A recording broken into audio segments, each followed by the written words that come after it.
Live from the headquarters of Ramsey Solutions, broadcasting from the Pods Moving and Storage Studio, it's the Ramsey Show, where America hangs out to have a conversation about your life, your relationships, your mental health, your money, everything. I'm John Deloney, joined by my good friend, best-selling author Rachel Cruz, and we're taking your calls on money and life, whatever you got going on. 888-825-5225. That's 888-825-5225. Let's go out to Kelly in, I was going to say Louisville, but the Louisville people came after me. That would have been a gem. Yeah, so Kelly in Louisville, Kentucky. What is up, Kelly? How we doing? Hi. So we've got some mother-in-law drama, and we were hoping to get some good advice on what we should do. Bring it on. You got the man of the hour. What's up? Okay. What have you done? So when my husband was in college, his mom took out Parent Plus loans, and just for simplicity's sake, I'll make the numbers even and easy to follow. She took about $25,000 in Parent Plus loans. Come to find out, about $20,000 of that was refunded. So, for example, if the student account was like $1,500, she would take like a $5,000 loan and get a $3,500 refund. And that happened multiple times throughout his time in college. And over the course of the 4 years, she had gotten about $20,000 in refunds. So fast forward to now, she wants us to pay back the original amount owed, which was $25,000, even though she was refunded over $20,000. And the refunds were never put back towards the student loan. She just did whatever she did with them. What does she say about that? Does she admit to that? So when we asked her at first, when my husband asked her at first about the refunds, she said, well, I don't know what happened to that money. That was so long ago, I don't remember. And then about maybe a week or two later, she went on the website where all the payments, like the Nelnet website, and said, well, if you want to know where that money went, over the last 7 years, I've paid, X amount of dollars in interest. So that's where that money went. Oh, no way. But our argument is because she has been making the loan payments since he graduated. So our argument was that she had taken those refunds and applied them back to the principal balance at the time, she would never have to pay that much interest, and it'd probably be paid off by now. So at this point, she wants the original amount repaid, even though out of that amount, $20,000 was refunded. So 25 is what she's looking for, 25,000 that she wants. Over 4 years. Correct. So she wants 100 back? No. So total. it was $25,000 total that she took out for my husband in Parent Plus loans. But only $5,000 went to school expenses. Well, yes. So the agreement always was that that he would pay it back when he was making enough money. Mm-hmm. So up until the COVID and everything hit and they paused loan payments, she was making the student loan payments. Well, he's recently just deployed, and so we're making all this good money. So she wanted us to pay back the loan time now. And so at first our argument was, well, they paused payments, we're not going to pay it. Well, then we ended up pulling the Bursars records, like I said, and we found that $20,000. So it's like we don't want to pay $20,000. So y'all didn't know about that. Y'all didn't know about that till recently. No, we didn't know about that until maybe 2 months ago or so, when she started saying she wanted us to pay it back now because we're making the good money, which is fair. So we pulled the Bursars records and found that $20,000 was refunded. So now it's like, well, hold on, you want $25,000 even though $20,000 was refunded, and that was something that he never knew about. So long story short, she took out a $5,000 loan to pay a Parent Plus loan to pay for his school, and they shook hands and said, "I'll pay you back." And then she took out a $20,000 loan using his school loans and spent it on God knows what. And now she wants you guys to pay the full $25,000 back? So she took out, so pretty much how it worked, to my understanding, is every time there was a bill due at the college, it would say, like, your account balance is $1,500. And again, I'm just using simple numbers just to keep it easy. Let's say the student bill said you owe $1,500 on your account. Well, she would take out a loan for, $5,000 and pay the bill, but then the remainder of it would get refunded back to her account. That's what I mean. and So this she happened- took out a Yeah. $20,000 loan. But what went to education was $5,000. Yeah, well, yeah, That's what I would pretty pay. much. And here's how you have to look at this. She has, by her lack of integrity, and I don't want to talk bad about anybody's mom or mother-in-law, but we're just calling a spade a spade. She has chosen to be a person who lacks integrity, which means she has severed the relationship. And she's turned this into a business transaction that she's trying to duct tape some weird morality to. You said. And your husband, her son, did say. And so the ethical thing would have been to take out a loan, what they said they were going to do, take out a loan to cover his educational expenses, which would have averaged out to, would have come to a total of $5,000. And the rest of the money that got refunded, you can send that money back. It's simple. It's a very simple process to put it back, give it back to the school and say, we don't want it's this. not needed. Yep. And so she didn't do that. She had a slush fund of $20,000. And now the Piper's got to be paid. And so if this is I always like to answer these, what I would do in this moment. I would sell what I have to sell. I'd go down to one car. I would do whatever I could to get $5,000 and write that check and call it good. And I may even attach the school bill to it. Mm-hmm. And have it highlighted. That's what I was going to say, as clear documentation as possible to be able to say, here's where we feel good about this. Because yes, I said I would pay back the loan, but I'm paying back the loan of money that was used for my school, not this money that's drifted off into mystery land, right? I mean, like if he had taken if he had taken some of that money and paid for his living expenses, then I would expect him to pay it back. But he didn't. He didn't use all $25,000. He used $5,000 of it. And there's a fancy word for this. It's called fraud. She defrauded the government. She basically took, or she stole from your son, one of the two. You can't do that.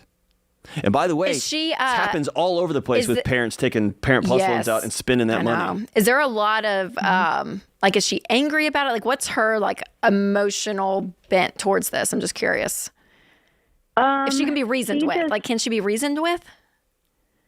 No, not really. I would say from what we've gathered and what she's told us, so this isn't completely skeptical, but from what we've gathered is that she was trying to purchase a home.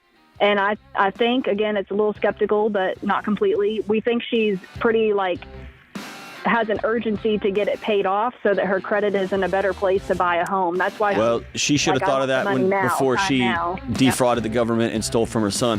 Here's the deal. There's no way this happens without a fight or without her saying mean things about you guys or whatever. At the end of the day, she has chosen to be an unethical mother to her son, quite honestly. And it's really sad. So the fight has begun. What you're going to do is you're going to keep your head held high. You're going to be a person of dignity and respect. You're going to do what you said you were going to do, and then you're moving on because this relationship is severed. I hate that for y'all. We'll be right back.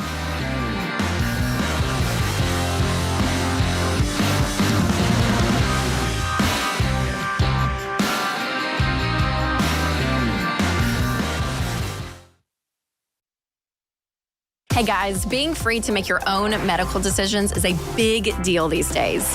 Christian Healthcare Ministries gives members the freedom to choose the doctors and providers they want without the frustration of worrying about networks and with no waiting period to join. It's a membership-based nonprofit ministry where hundreds of thousands of Christians share funds to pay for and pray for each other's medical bills. For over 40 years, CHM has helped families living across all 50 states. So see if CHM could be right for your family. Check out more today at chministries.org/budget.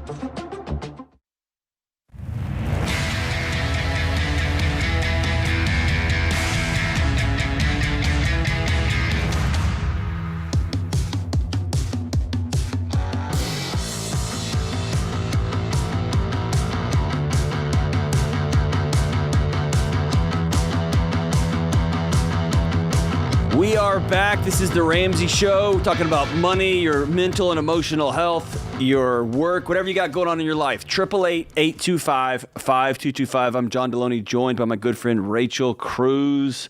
Life well? Life good? Yeah, it is. Going out with the sister-in-laws this weekend. It's a brave move. Yeah, no, I like them. That's true. I was actually friends with my sister-in-law before Winston and I dated. Oh, that's So she's coming to town. Yeah. We're hanging out for the weekend. It's That's good. very cool. Yep.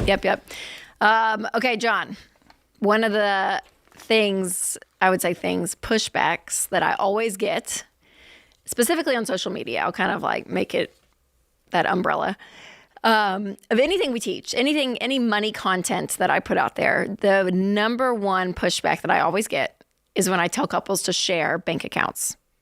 So when I talk about combining your money, being one, all this, people come out of the woodwork mad at me. And then I saw an Instagram reel of a pretty well-known person. We're not going to give him a shout out, but he was saying, no, you should have separate accounts. And then he got all this backlash probably from Ramsey people that was like, no, it's the worst advice. You need one account. So there's all this conflicting advice out there, perspectives, all of it. But I stand pretty strong on this. I remember us, I think we were out at Dave's, we were having a conversation, and I remember thinking, so you'll share a bed, you will share genetics and make kids, you'll share legal transactions like buying a house and buying cars. Everything, yeah. But not that seems like a strange place to draw the line. And I get it feels like it's this pseudo safety, right? It's like people like me who are kind of mini preppers who like, I got mine over here. My beans stored up in the basement. Like that's going to protect you, right?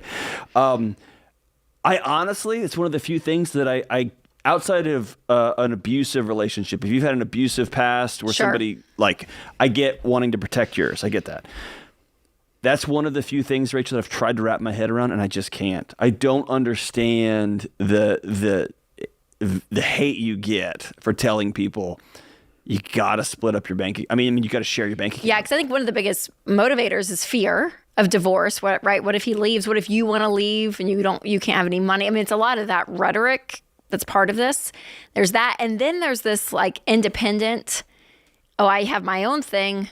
It feels good to make my own money, be responsible for myself. There's like an independent side as well. Like, which is great, but then don't get married on both of those. Because getting married is a decision to not be independent anymore, but to create a new entity together. Yes. Right? Two becomes one, like to create a new path forward in the world that you were once all by yourself and now we are forever joined as a gang. Totally. So talk about that, because I think there's one element to me that, people are like, well, we fight all the time when we share accounts, but when we've separated them, we don't fight anymore because we don't have to talk about it. And I'm like, that's like saying, well, yeah, you're literally avoiding the biggest fight that you need to have. I'm anxious unless I drink a whole lot, and then I just feel better, right? Yeah, it's right. Like, yes. Well, that works, I guess, until it doesn't. That avoidance, I'm like, yeah, on the surface, sure. But then you're sweeping under the real issues of why you don't want to share your account.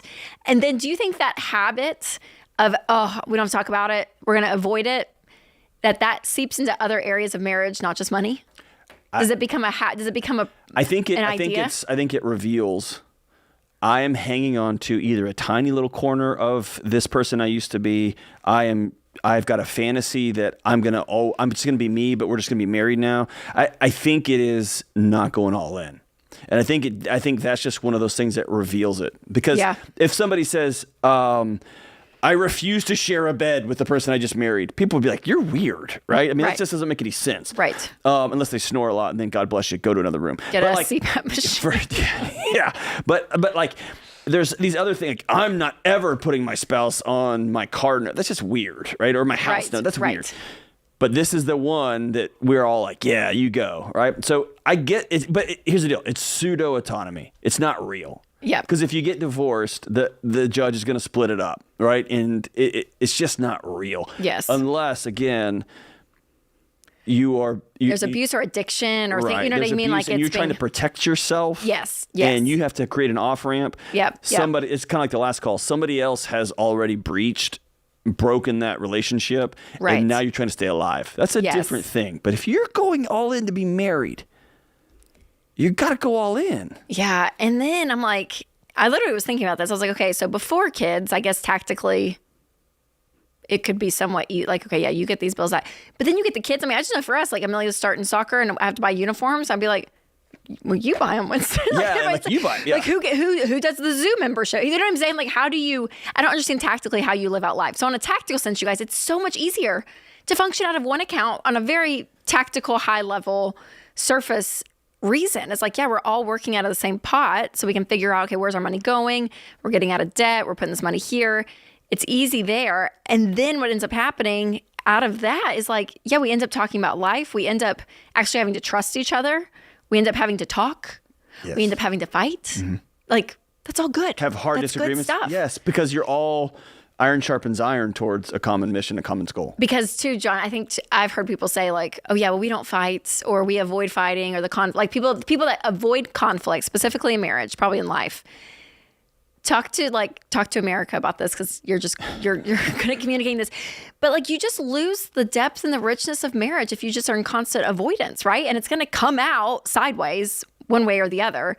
But actually, like, having conflict and fighting, and I'm not saying being hurtful to your spouse and name call, right? Like, but being able to have conflict, healthy conflict, is really important for a marriage. Beneath conflict is this idea that I have enough value that I can say out loud what I need and what I want. And when I say out loud what I need and what I want, and I'm married or I'm dating somebody seriously, I've just entered into a risky proposition, because the other person who I love and I've dedicated my life to might say no. Yep. And so instead of heading into those murky waters, we just hedge our bets. And I ask people to read my mind. I ask my wife to just imagine what I want for dinner, instead of saying, hey, I can't do another pasta dish because I've got gas. So like, we need to do something else, right? And so I just don't say anything. And then I get home and my wife has been working her butt off all day for this amazing pasta dish. And my first thought is, right? I've just created conflict because I didn't express my needs out loud, because I was scared of rejection of the other side of this thing. So I just hedge it. And so everyone has to know this. Conflict delayed is conflict amplified. Anytime I choose to squash what I feel, squash what I need, squash what is true, it will show up and it will have been lit on fire. And so you can deal with it in the moment, in the present, or you can avoid it and it will show up in the weirdest places. And by the way, if you pay the light bill and I pay the water bill and you pay the rent, but I pay the car insurance, just wait till somebody takes too long of a shower. And it's like, hey, I pay that bill, and now you've created division in your house. Being married is hard enough. Right. Don't create extra barriers towards connection, right? Yes. And on the financial side, I'm like, to win long term and to truly have this level of peace that we talk a lot about on this show, and to say, okay, yeah, we have goals for our marriage and for our life. We want this and that and that. Running on two separate tracks, it's really hard to get there, to go in the same. It's much easier to be like, we're going to jump on the same road and go down the same path together. And think about what we don't do. Think about like a business. You have a marketing department, you have a sales department, and you have the building maintenance department. Two of these departments don't look at the other one and say, hey, you got the phone bill, we'll get to this bill, we'll get to this bill. There's a common pot that pays the bills, right? Everybody puts into this thing. We do it in our business, but we just think we're magic and the rules don't apply at home. They just do. Yes. I want couples who decide, hey, we're going all in. Go all in. Yep. Go all in. And if you get burned, somebody hurts you, somebody cheats on you, whatever, and it doesn't work, know that you went all in, not that you hedged and didn't study for the exam and you got a D on it and you're like, well, I didn't study. Yep. Study. It's worth the work. Yep. Risk studying really hard and getting a D, because you probably won't. Yep. You probably won't. Which is a scary conversation for those of you that may have separate accounts and you're listening to this and you're thinking, gosh, I really do. I want to be... Try it for 90 days. Yep. Try it for 90 days and risk the hard conversations y'all are going to have in order to join those accounts. It will be worth it in the long run. Or it will reveal that your relationship has bigger issues than y'all are willing to talk about. And that's normal. That's normal. Welcome. That's normal. Welcome to marriage. This is The Ramsey Show. We'll be right back.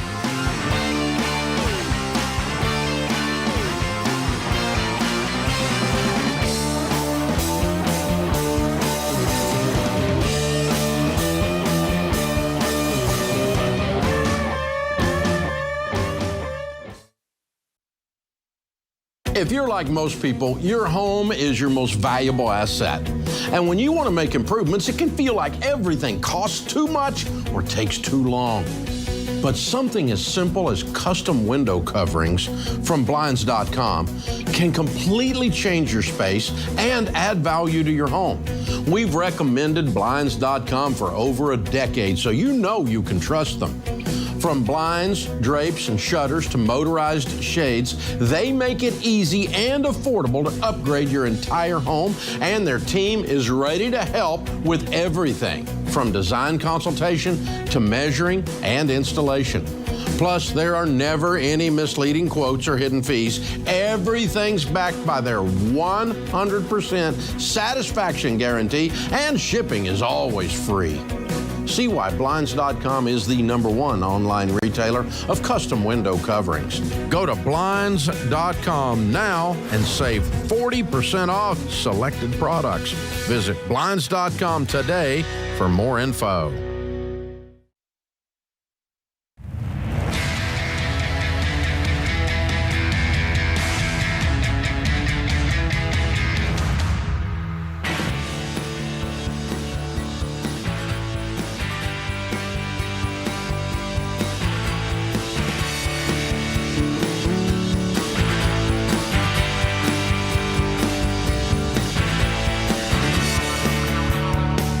Welcome back. This is the Ramsey Show. I'm John Deloney, joined by Rachel Cruz, and we're taking your calls on your life, your relationships, your money, your work, whatever you got going on. 888-825-5225. It's 888-825-5225. Let's go out to Lynn in the 512 there in Austin, Texas. What's up, Lynn? Hi, John. Hi, Rachel. Thank you so much for taking my call. You got it. What's up? So my husband and I are trying to make the correct decision about our house. We are completely debt-free all the way through baby step 7, and we are growing out of our house. We hadn't planned on leaving our house for probably another year or so, but we have some family issues going on. My family currently lives in our subdivision, and my father struggles with addiction, and it's been ongoing for a long time. And so my husband and I made the really tough decision of putting down some really strong boundaries because we're trying to change our family tree in more ways than one, and so we've cut off communication. That being said, we feel the need to kind of push moving a little bit sooner than we had anticipated. Hey, Lynn, do you care? Lynn, I'm sorry. Do you mind speaking directly into your phone? Just so we can hear you. I'm sorry, Rachel. No, you're great. You're great. I just want to make sure we can hear you. Yes, that's better. Thank you. Yes. And so we were looking at a house that was priced about $200,000 lower than another house that was priced. My husband makes about $580,000 a year, and we didn't know what to do. We feel bad going into debt at all. So we were contemplating staying put and just saving up cash, and we'll buy a house cash, but it'll take us probably about a year to 2 years to get the house that we were planning on getting, or we can get the less expensive house. And if we financed anything at all, it would probably be somewhere between $75,000 to $90,000, if even. And we think we might even be able to pay it off before we close, but not 100% sure.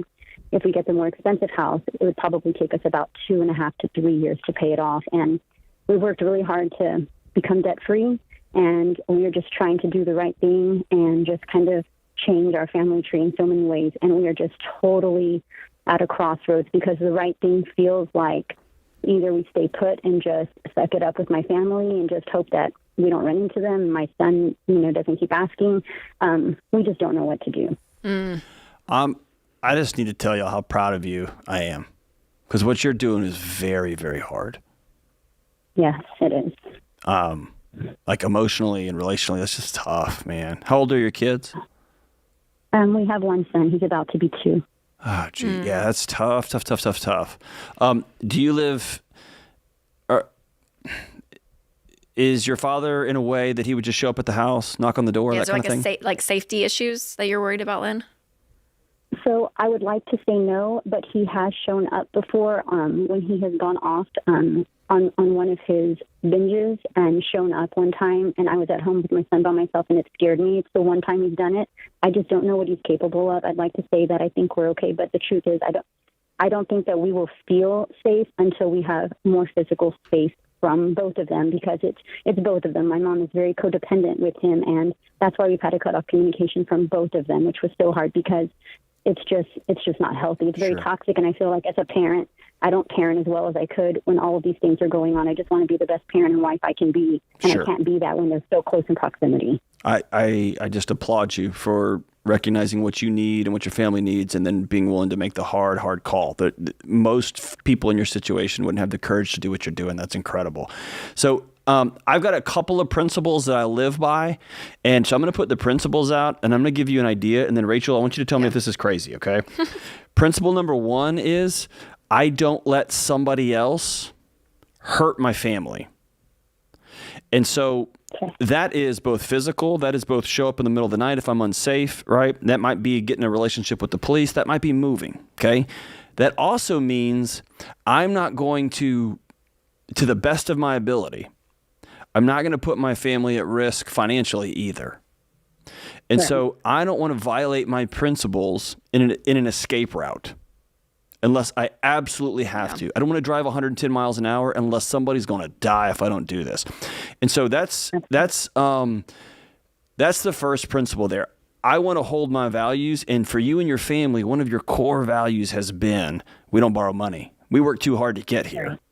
The second core value is I rarely ever, outside of significant abuse, I reject the either or thinking, because when I box myself into an either or moment, I make a bad emotional decision. And so here's a third option. So your options are in your mind are we stay here and I can't breathe because I never know if that knock is coming on the door or if dad's just going to barge in or if my 2-year-old's going to be playing outside in the yard and whatever. Or we got to go buy a house and we have to go through, we weren't going to move just yet, but we got to do this, we got to do this.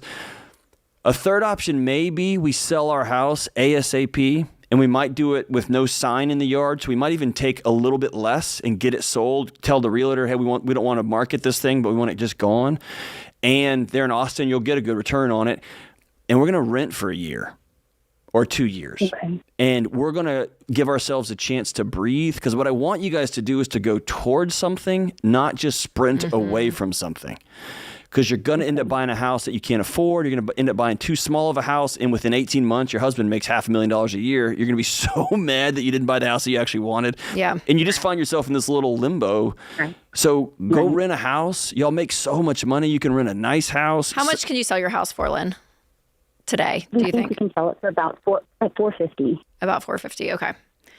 Yeah, that's what I was going to say is my caution around making such a big move, meaning selling something and buying a home, which is your 2 largest transactions that most people make in their lifetime. We're not talking about a used car here, right? I mean, it's your home, it's your residence. And so to not let the high emotion and that urgency create a bad financial decision when there's another path, like John was saying, of just renting, right? And what that does, Lynn, is it lets you breathe from the safety of your home and that dysfunction that you were explaining to us, because you have physical distance, and that's going to give you peace as a mom with a 2-year-old. Like, I could only imagine just to be like, I just need to sleep at night, just to know the distance that we're in. I think that's a really important factor in this. I mean, I really do. So I want that for you. But then on the financial side, I don't want you to rush into something that, again, is your largest purchase, that, again, most people make in their lifetime with their primary residence. So I don't want you rushing into that with this high emotion either. So I think getting some space physically is going to help, that distance. And it's going to slow you guys down in the process, because what I don't want, Lynn, is to be like, yes, hurry, get into the house that you think you might be able to cash flow to 75 to 90, and it's the less expensive house, but it's working now, go, go, go. And like John said, you look up in 24 months and you're like, man, we really wanted the other one, and we could have had it, and we have plenty of money, and it could have been, and we don't want to move, like all of that. So the renting, I think, is a really, it solves both issues for you guys to be able to save and continue to cash flow the property that you really want. And honestly, Lynn, too, I would say 12 months from now, who knows what's up for sale too, right? So just giving you guys this patience that it's not this is my only thing, or it's not. And let's call this out. Moving is the worst. Yeah, it's going to be terrible. Moving with a 2-year-old, super the worst. And your husband makes $500,000. Yeah, and so I think it's also an ego buster too. We rented for 10 years. I know. Gotta put the ego aside. So it's like, you are changing your family tree. Ego makes you make bad decisions. Ego makes you do stupid things. Yeah. That's right. Every time. And here's the thing. Your husband makes $500,000. Pay someone. Pay somebody to do y'all just go say, we're going to Hawaii and we're back. Our crap better be moved to this house. Yeah. I would do it like that. And I'd pay the money and have it done. You're in a season of blessing right now. I would do that. And I love what you said, Rachel. This is like almost a nervous system move. We're going to create peace in our home. And then we're going to start making some of these challenging decisions moving forward. Yeah, I'm sorry, Lynn, that you guys are going for it. But I echo what John said at the beginning. It's incredible. People that create boundaries, especially with family that's close, like that's so hard. It's so hard. So well done. I applaud you guys. And the story you will tell that you had to rent again, even with husband making a bajillion, it's just all part of the story that will be told with how you changed your family tree. It's amazing. This is The Ramsey Show. We'll be right back.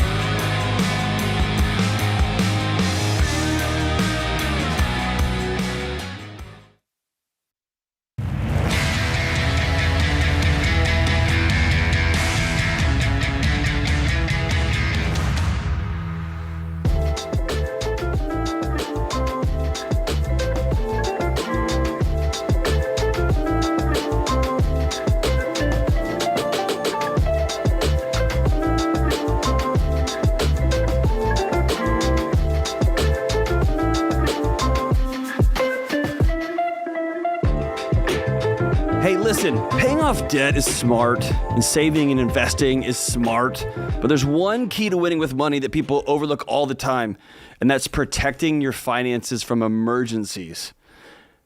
Rachel, nobody likes to pay for insurance, but insurance saves the day. Always. There's 10 kinds of insurance coverage you might need based on what your life looks like today.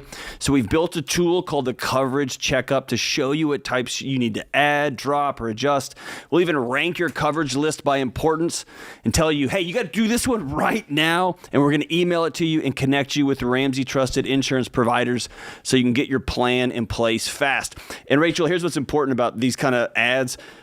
We all use this stuff too. This is what we do in our homes, right? And so this isn't us just shilling something out there. That's right. This is what keeps our families safe as well. Yeah, right? so whether it's umbrella policies, life insurance, car insurance, auto, I mean, all of it. It's so important. And like you said, I'm such a spender. So when I see chunks of money just leaving and I don't see it, whether it's even investing, and I'm like, I know 60-year-old Rachel will be very happy, but right now I'm like, well, bye. But I want now, Rachel. I can like do some stuff with that. Or a lot of our insurance is quarterly. I don't know how you and Sheila have yours set up. And so like this month was one, and it was like in our every dollar budget, and I see the amount we pay and I'm like, brr.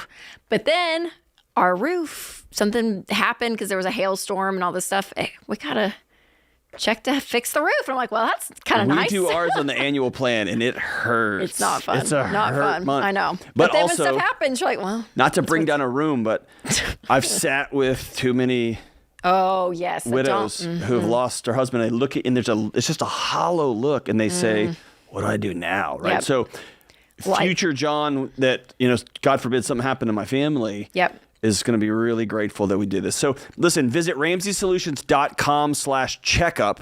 It's RamseySolutions.com/checkup. Don't let an emergency sneak up on you. Just be ready. Be ready and have peace. All right, let's go out to Will in the ATL and see what's up. What's up, Will? Hey, how are y'all? We're partying, man. What are you up to? Okay, so I just had a few questions kind of on the same topic, and I just kind of wanted to get your advice on them. So I'm 18, and I have just recently opened a Roth IRA. And I just kind of wanted to get y'all's opinion on, like, how much should I put in there right now? How much should I be saving for an engagement ring that I'm possibly going to be buying in the next year, or for a down payment on a house, or things like that? Like, where should the focus of my finances be going towards? Dang, 18, Will. You got a lot going on. So are you... I was trying to get somebody to date me at 18. Are you... I know. Buying a Roth IRA. Who are you, man? You're like AI, Will. You're not even real. So Okay, my Will, parents did financial peace and all that stuff. So I grew up under a good house. And, All right. Hey, there's 18-year-old Will's doing great. Okay, Will, are you doing college? Are you working full time? What's your status? No, okay. So I didn't go to college. I graduated high school, and now I'm working as a superintendent for a contracting company. Okay, and so that's for the foreseeable future. That's what you'll be doing. Yes. Great. And how much do you make a year? About 40 before taxes. Okay, great. So I'll start with the engagement ring. We always recommend about a month's worth of salary to spend on an engagement ring. So that's kind of the rule of thumb. So I'd have that number in your head to say, okay, that feels right. And then I would walk you through the baby steps. Right now, saving for a house, it sounds like you have a lot of life transitions possibly coming in the next 2-3 years of your life. So buying a house right now, I think, would be probably not the smartest investment, just because the amount of change that could be occurring of maybe it's another job change, or if you do get engaged and you're married and you guys move city, there's just a lot that can happen. So saving for a down payment right this moment, I probably wouldn't focus so much on, but I would focus on an emergency fund. Do you just have cash in the bank? Yes, and I already have a little money in my Roth IRA that I put in. How much do you have just liquid cash that's in the bank? I have like $4,500. $4,500. Okay. And are you living at home? Yes, but that's possibly in transition to moving with my brother. Okay. But that's still going to be paying just partial rent, right? Yes. Okay, that's great. Yeah, so as long as that $4,500, if you feel like is a good, 3-month emergency fund for your season of life right now, then you can leave that. And then, I would put 15% of your income into that Roth. I wouldn't worry about maxing it out. I would just worry about that 15%, because also, Will, you have so much time, right? You're fine. I wouldn't focus so much on just like, oh my gosh, you have to put everything away. Even though compound interest, I get all of that. But if you're putting 15% of your income at 18 years old, you're going to be just fine. So anything extra, I would save in just a high yield savings accounts just for the big transitions coming up, AKA a ring, possibly the wedding, a down payment on a home, all of that. That's kind of where I would be focused on. If I was 18, that would be my goal. And I'm going to tell you something that everybody is going to, in your life that is around you, is going to tell you the opposite. Okay. And I'm right. Okay. So everyone else around you is going to give you dumb advice. This is the right advice. Are you ready? Yeah. I think it would be wise to spend your first year of marriage. Let's say you get married at 19, you get married at 20. I think it would be very wise for y'all to spend the first year of your marriage renting someplace, whether it's a small house or an apartment or a whatever. Putting the stress of home ownership on a 19 or 20-year-old who's just in a first year of marriage is madness. You won't recognize you right now when you're 21. You'll have had 3 to 5 years experience on a construction crew. You'll have a couple years of marriage. You'll be having kids or thinking about kids or thinking about going back to school. I want you to be if you want to get married, I'm not going to talk you out of that. That's between you and your future wife and your pastor and all that kind of stuff. But I want you to be as flexible as possible, because life's going to be sideways and changing and moving and ups and down, all that stuff over the next 3 to 5 years. And so keep building, you are way ahead of the game. Your biggest challenge is going to be not trying to dump too much jet fuel into a really great car that you have and burning the engine up, because, man, you are on a trajectory. Rachel said you're going to be just fine. I'll rephrase it. You're going to be stupid wealthy if you're already at 18 putting money in a Roth, already thinking about saving. You are so far ahead of the game, you can't even understand it at 18.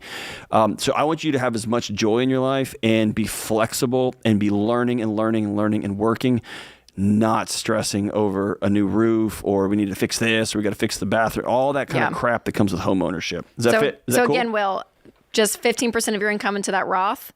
And then anything extra you have, just put away for savings because there's going to be expenses coming up in the future, and waiting a year after you guys get married to actually purchase a home, like John said. All right, let's go out to Eric in Chi-Town in Chicago. What's up, Eric? Hey, how you guys doing? We're right up against the clock, so go as fast as you can. Okay, we're on baby step 2, and I'm considering pausing my 401k contributions and using that money to pay down the debt even faster. Correct, Eric. Yes. Ding, ding, ding. That is the correct answer. Pay it off, pay it off, pay it off, pay it off, pay it off. Yeah, so that's the one of the things that people cringe at some of our advice. Honestly, it's one of the things like, wait, what? Pause investing. Yes, pause investing and throw that extra money, Eric, just like you said, to get out of debt that much faster. And then you can press play on that debt. So, Eric, how much debt do you guys have? Total about $80,000. Okay. Yes. Awesome. Pause it all, and pay that debt off as quickly as possible. All right. Thanks for the call. Yeah, thanks for the call, brother. Hey, that's the first hour in the books here. Way to go, Rachel. You're getting better at this. Well done, John. You did okay. Keep working, and you're going to become a radio sensation. Hey, this is The Ramsey Show. We'll be right back.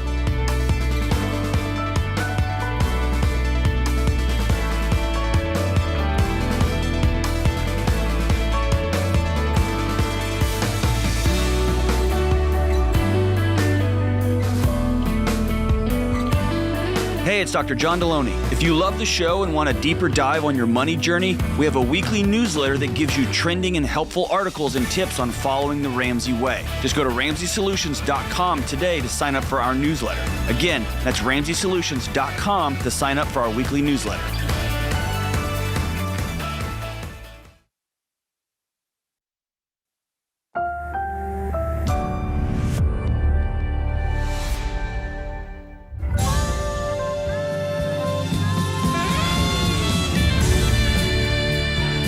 Live from the headquarters of Ramsey Solutions, broadcasting from the Pods Moving and Storage Studio, it's The Ramsey Show, where America hangs out to have a conversation about your mental health and your relationships and your money and your emotional health, all of it.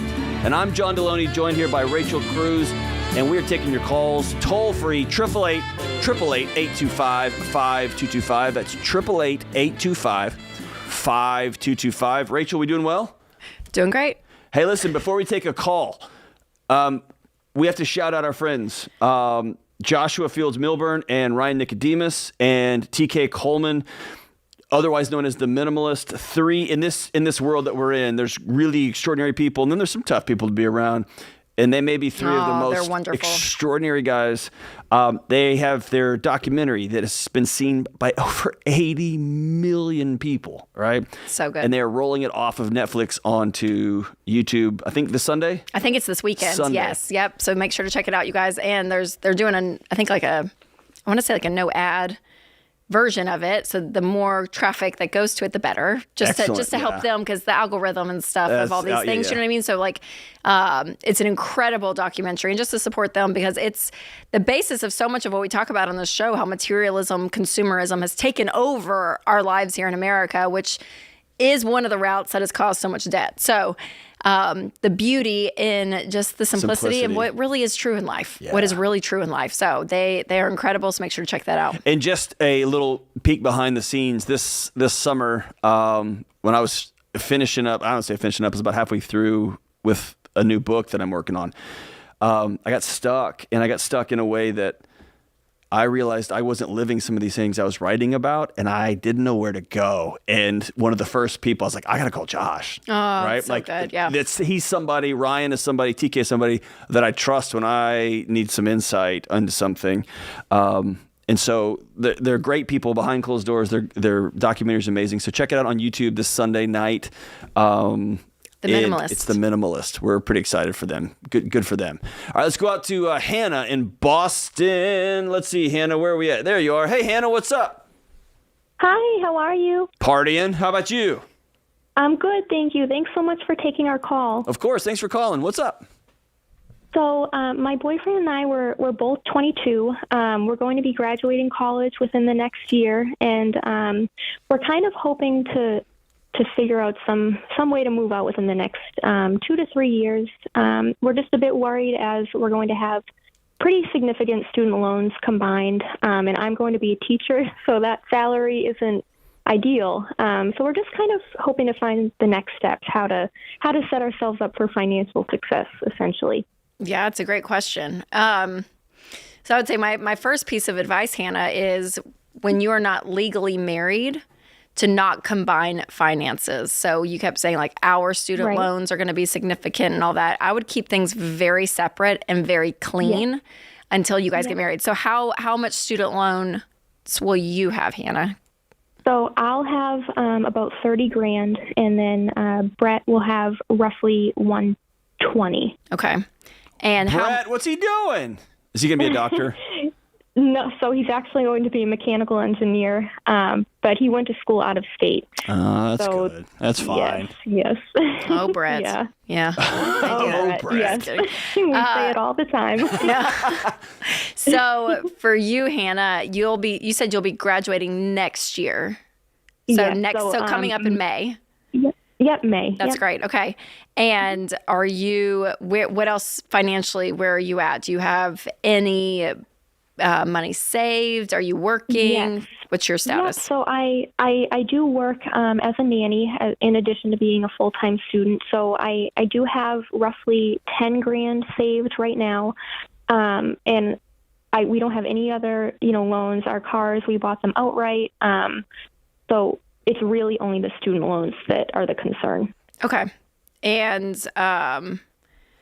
So Hannah, I mean, I'll just kind of be frank with you, just because you're the one that called. Is again, you kept saying our cars, start thinking you're totally fine. But I do think, especially on a financial sense, it's really important to not feel the obligation or responsibility for his loans. Hannah, you need to take care of yours, right? So keeping these things very separate, is really key. So for you, I mean, $30,000, you have $10,000 saved, which is awesome. So what I would do, Hannah, if I woke up in your shoes is my senior year, I would just save, do what you can to save. And then when you graduate, hopefully you'll have, maybe $20,000 saved. Yep. $25,000. So you'll be able to knock out your student loan out pretty quickly, even on a teacher's salary. You'll be able to get through this pretty quick, which is awesome. And then we'll let Brett figure out his job and what he's going to be doing and what he can do with his 120. But but again, I really would keep harping that these are yours. Don't feel, because you sound very kind, Hannah. And very sweet. And Brett sounds mean. No, I'm just kidding. Brett's probably awesome Brett's too. great. Brett's awesome. I'm sure it's great. But I would just, I would keep my lives separate in that sense. And then once you guys get married, then we can have a whole other discussion of what this looks like together. But we've just heard so many horror stories, Hannah, again, and I would say this too, of even, people moving in together and they're sharing bills and they're trying to act married when they're not. And I think we can go the emotional route down that. John, if you want to do that, you can. But just the financial route. I think when you're not married, keeping things separate until you actually are married, and then be married. There's a legal process for separating assets when you're married. Yeah. It is a train wreck trying to separate assets when you're just dating. Mm-hmm. And the forensic account, it's just such a mess. Yeah. That's what it comes down. And you're not going to like this, that I'm saying this. And I totally, if you say anything other than, well, that's not us, I would think something was wrong with you. But Rachel and I wouldn't have a job if things didn't happen that people didn't see coming. And everybody is confident in their relationship, and you work really hard and help pay off his student loans, and then all of a sudden he's gone. Or vice versa. Yeah. He pays off all of your student loans, and then you meet some hot PE teacher, and it's all over, Hannah. Right? So all that to say is life happens. If I'm you and you were my sister or you were my close friend, I would tell you, find the cheapest place you can safely live. And I would focus the first 2 years of teaching on paying these off. And you will then be able to be the teacher that you want to be because you're not going to feel shackled. Like, I can't say this thing or I can't do this thing because I don't want to get fired and I got to pay my student loans. It totally unhooks you from the matrix in that way. And then maybe if Brett here, he can get a move on. And if Brett's the one, put a ring on that's it. What I'm telling Come you. on, Let's Brett. go, Brett. Let's go, Brett. I'm going to get all this better. If he wants to propose on air, I accept that. We can do that on air. That'd be incredible. I don't think Brett's going to like you, John. No, I love Brett. I think he's about to lose Hannah to some PE teacher. He needs to get a move on. Let's go, Brett. Let's go. Let's do this. Hey, teachers, man, you guys are amazing, Yes, amazing. Thank you. Hope you're enjoying your summer. Yes, enjoy your summer. Let's make it happen.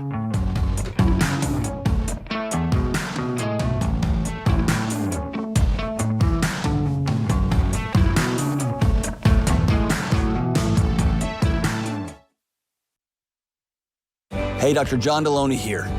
I'm a huge fan of both meditation and prayer. And good mental health includes slowing down, gaining control of your thoughts, and plugging into something bigger than you. And Hallow makes it easy to start a daily practice of meditation, prayer, and finding peace. Hallow is the #1 Bible app in the world, and you can tailor content towards your faith tradition. From scripture readings and prayers to meditation and journaling, Hallow makes it easy to practice prayer, meditate, and build a deeper, more meaningful spiritual life and rediscover true peace. Go to hallow.com/Ramsey today to get 3 months of Hallow for free. That's hallow.com/Ramsey.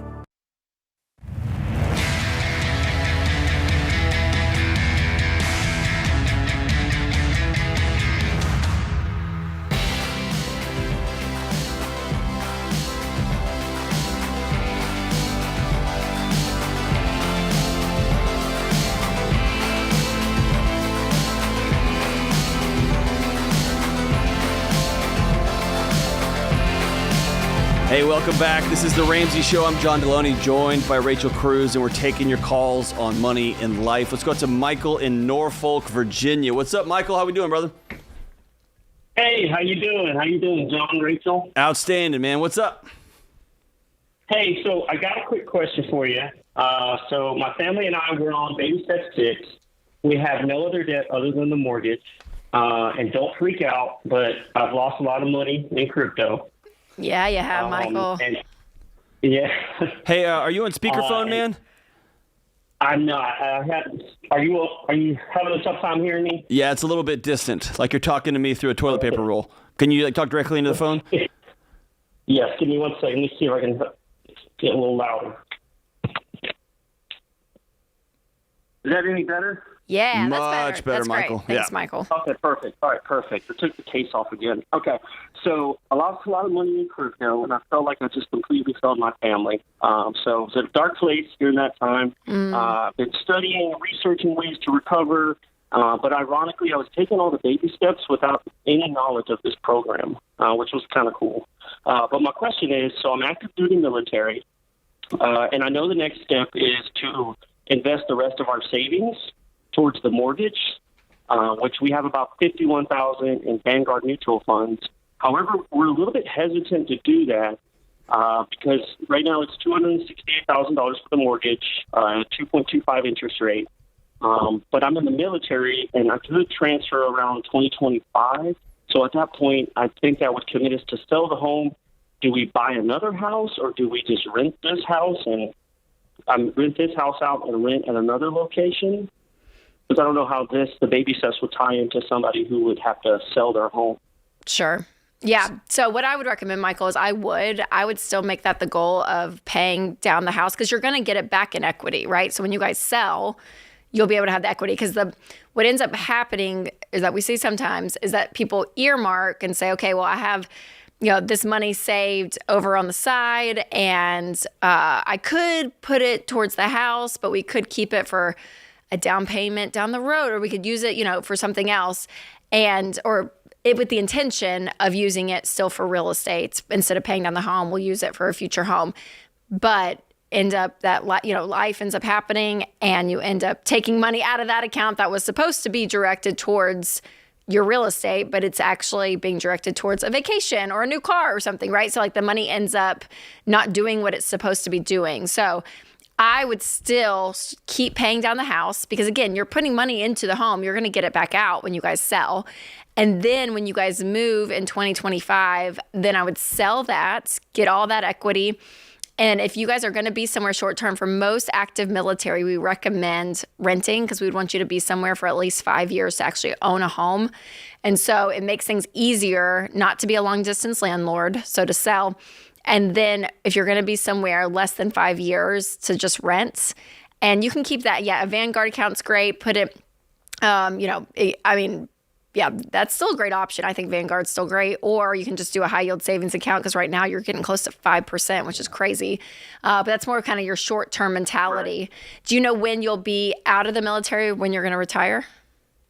Yeah, so me and the wife are taking a look at it. If we throw the $51,000 towards that $268, we can also afford to throw an additional $1,000 a month. We would have the house paid off around 2032.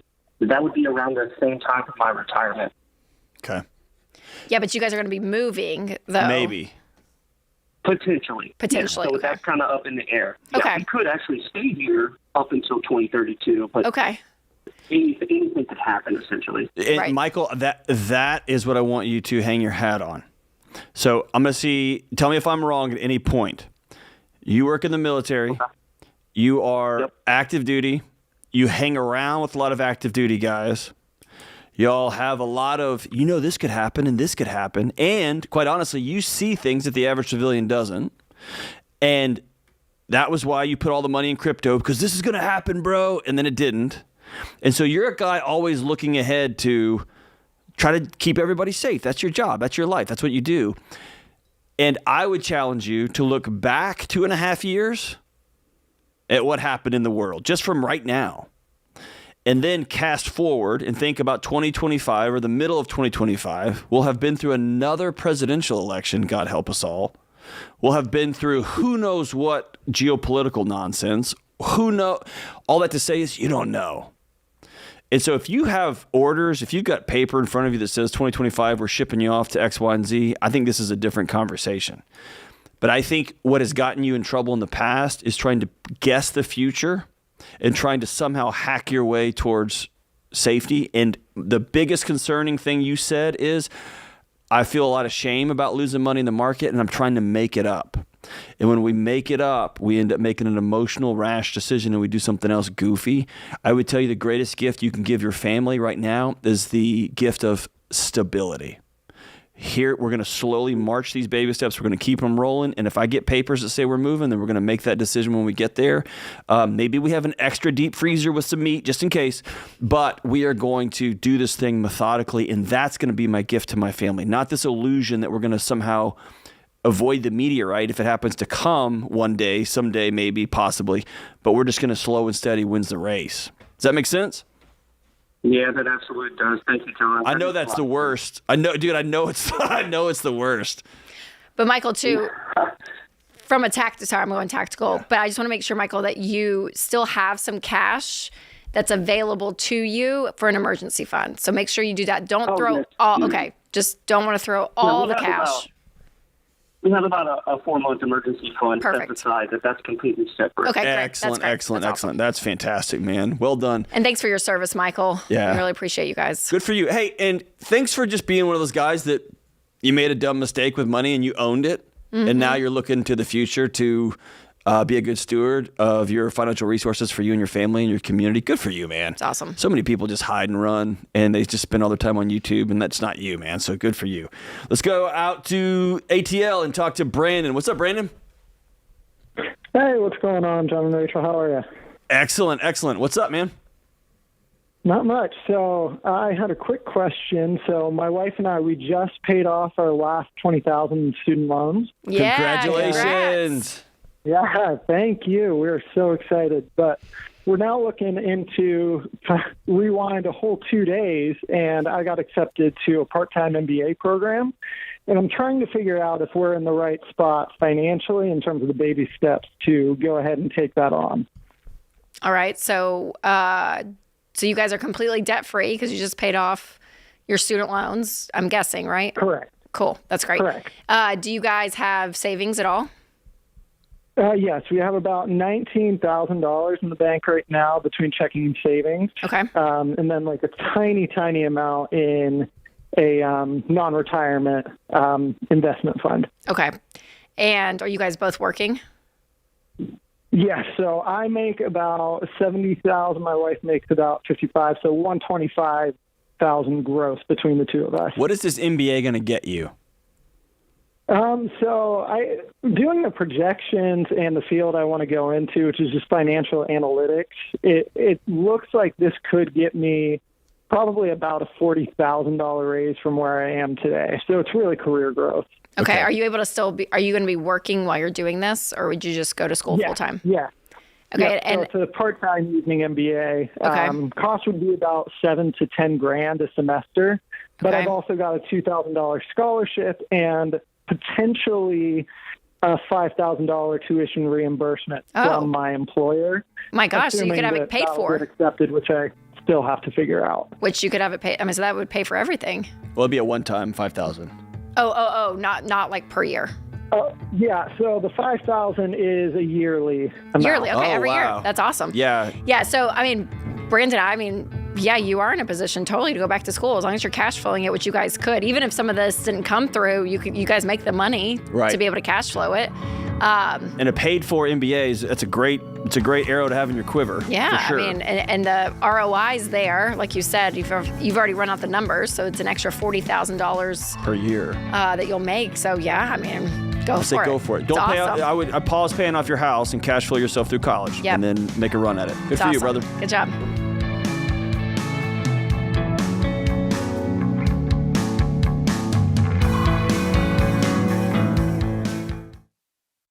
Well, you've all played the telephone game. The first person whispers a message to the second person, who whispers it to the third, and so on around the table until the original message has completely changed. Multiply that confusion by 100 if you run a business with different software systems that don't talk to each other. That's why there's NetSuite by Oracle. In the early days of Ramsey, we were using different systems for all of our business units. We needed one single source for accurate data. NetSuite was the software we used to optimize and take us to the next level. NetSuite gave us the visibility into all of our numbers so that we could communicate across departments and plan ahead better. And as we grew, it scaled with us. NetSuite worked for Ramsey, and it will make a difference for your business too. Join the more than 34,000 customers who trust NetSuite to help make them smarter and make better decisions and level up their operations. To learn more, get a free product tour at netsuite.com/Ramsey. That's netsuite.com/Ramsey.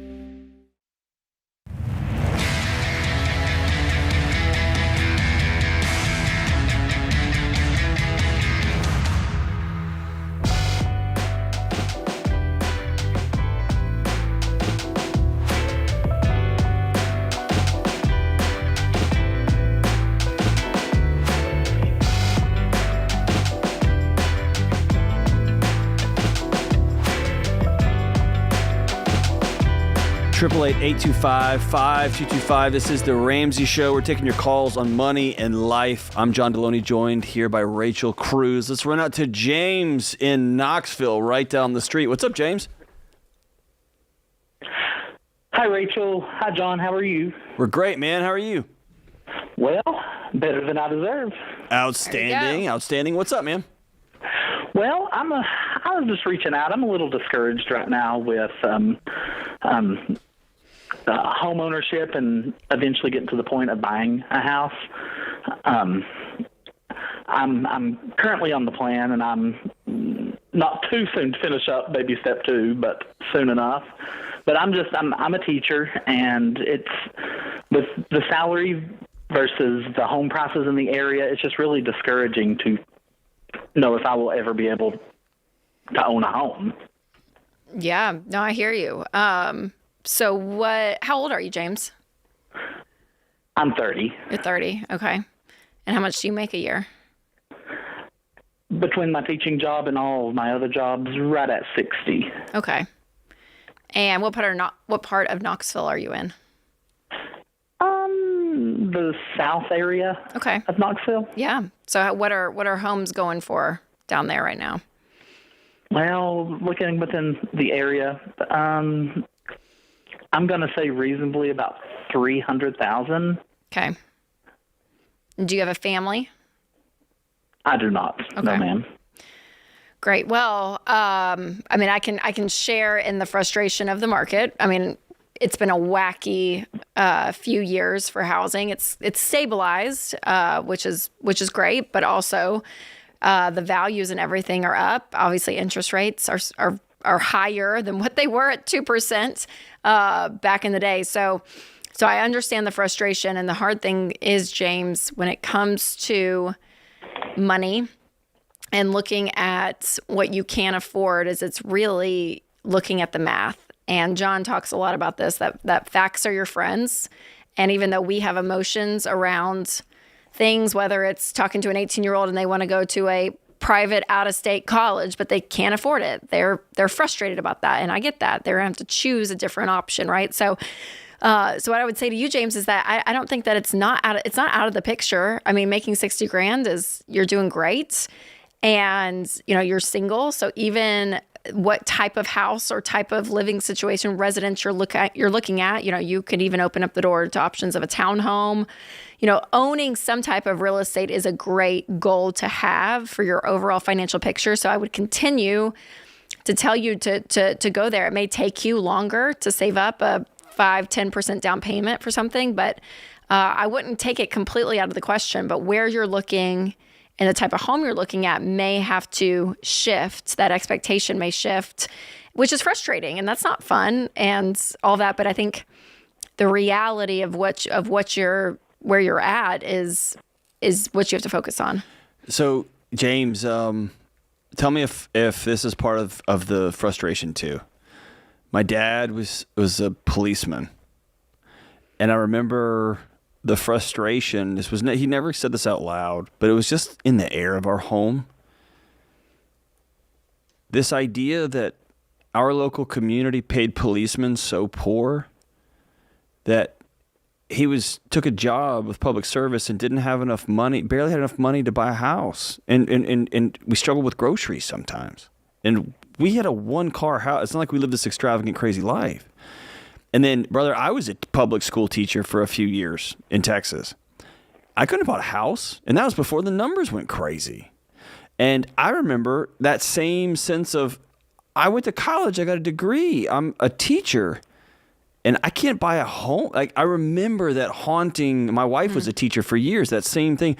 So part of that frustration, right, is going to be, I did everything right. Yeah, the overall choices. And I can't afford to live in my own community, right? Is that some of this, James? That is part of it, yes. And, it wasn't always this way. No, it wasn't. Honestly, it wasn't.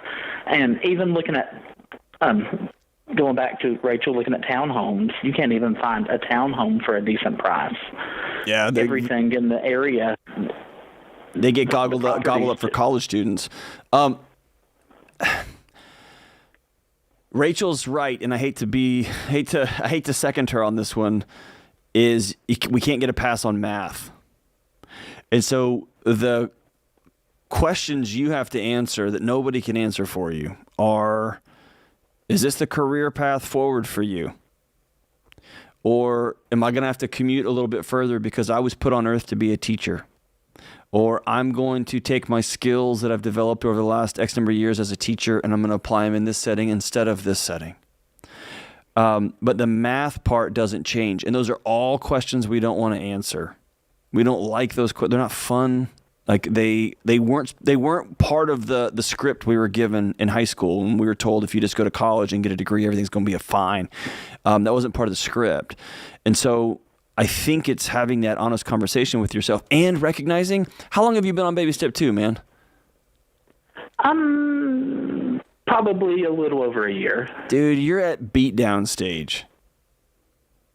You work all these extra jobs and you're a teacher and you're exhausted and you're so tired it wasn't even worth failing a couple of those kids because you don't want the paperwork and the fights with the principal. You're all of that and trying to pay debt off. And you see there's no shiny new things. There's no going out to eat.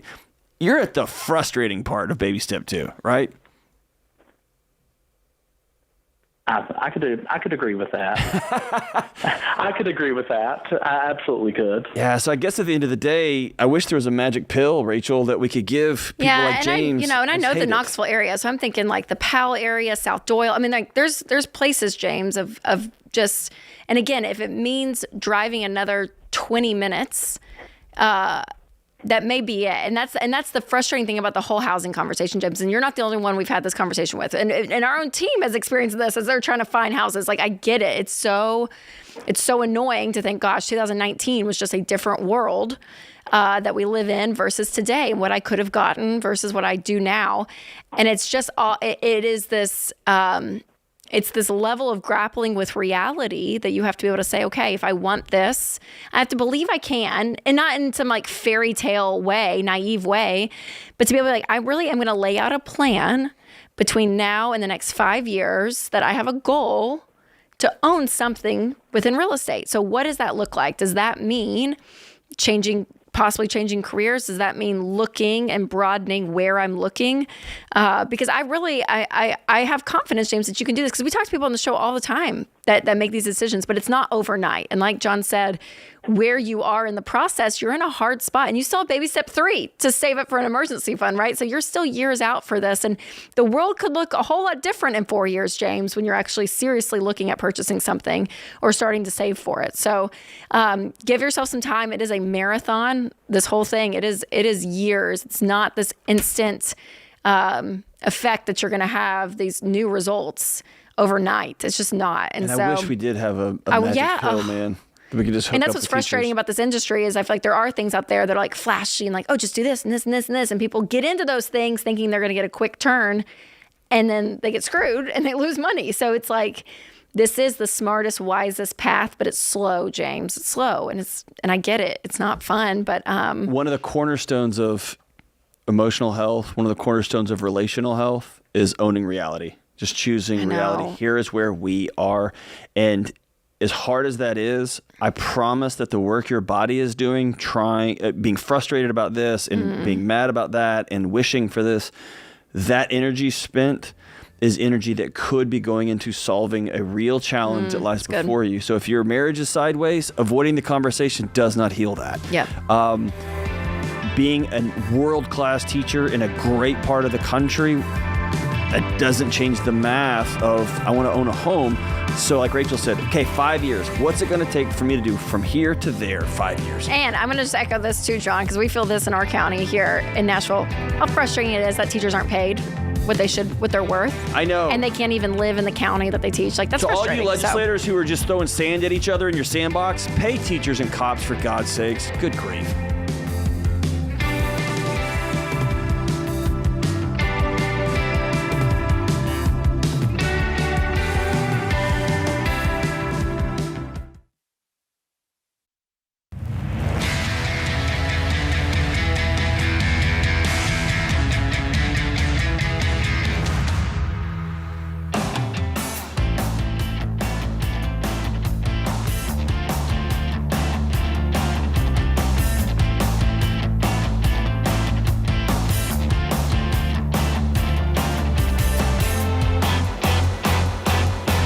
This is the Ramsey Show, 888-825-5225. Let's go out to Chris in Louisville. Where's Chris? There he is. Hey, Chris, what's up, man?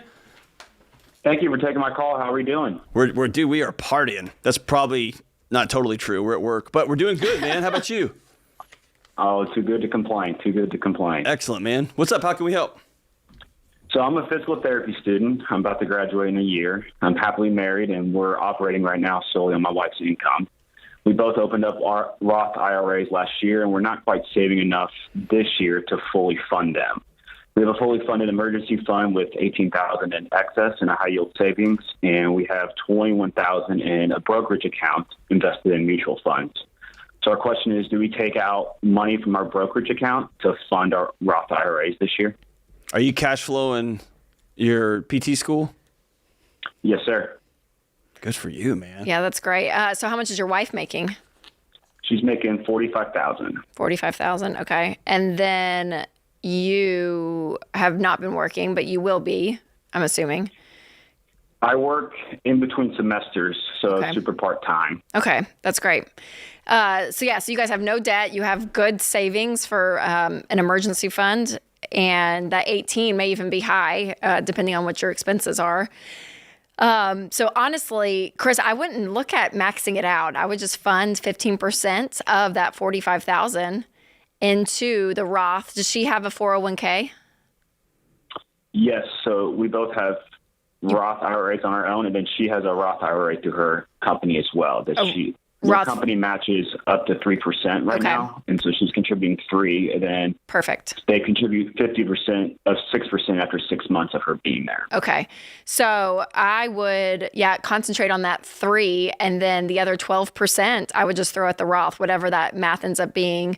So you wouldn't be maxing it out, which is okay. And then when you guys start working, again, it's 15% of your total income, taking that match. If you get in a match with your employer, taking that, and then going back to the Roth. And if you max it out at $6,500 is what you can do.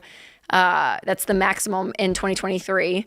So if you guys end up maxing that out after you get full-time work, then I would just go back to your 401ks and max those out, which I think it's like $22,500 to max them out this calendar year. So that's where I would focus. We always tell people that match beats Roth, beats traditional. So always focusing on that match first that you can get in the 401k and then going to the Roth IRA. So even though you guys have the cash, Chris, I wouldn't necessarily look at just completely, maxing out the Roth if you don't have to. I mean, I don't know. That's what I would do. Do you guys have do y'all have a mortgage?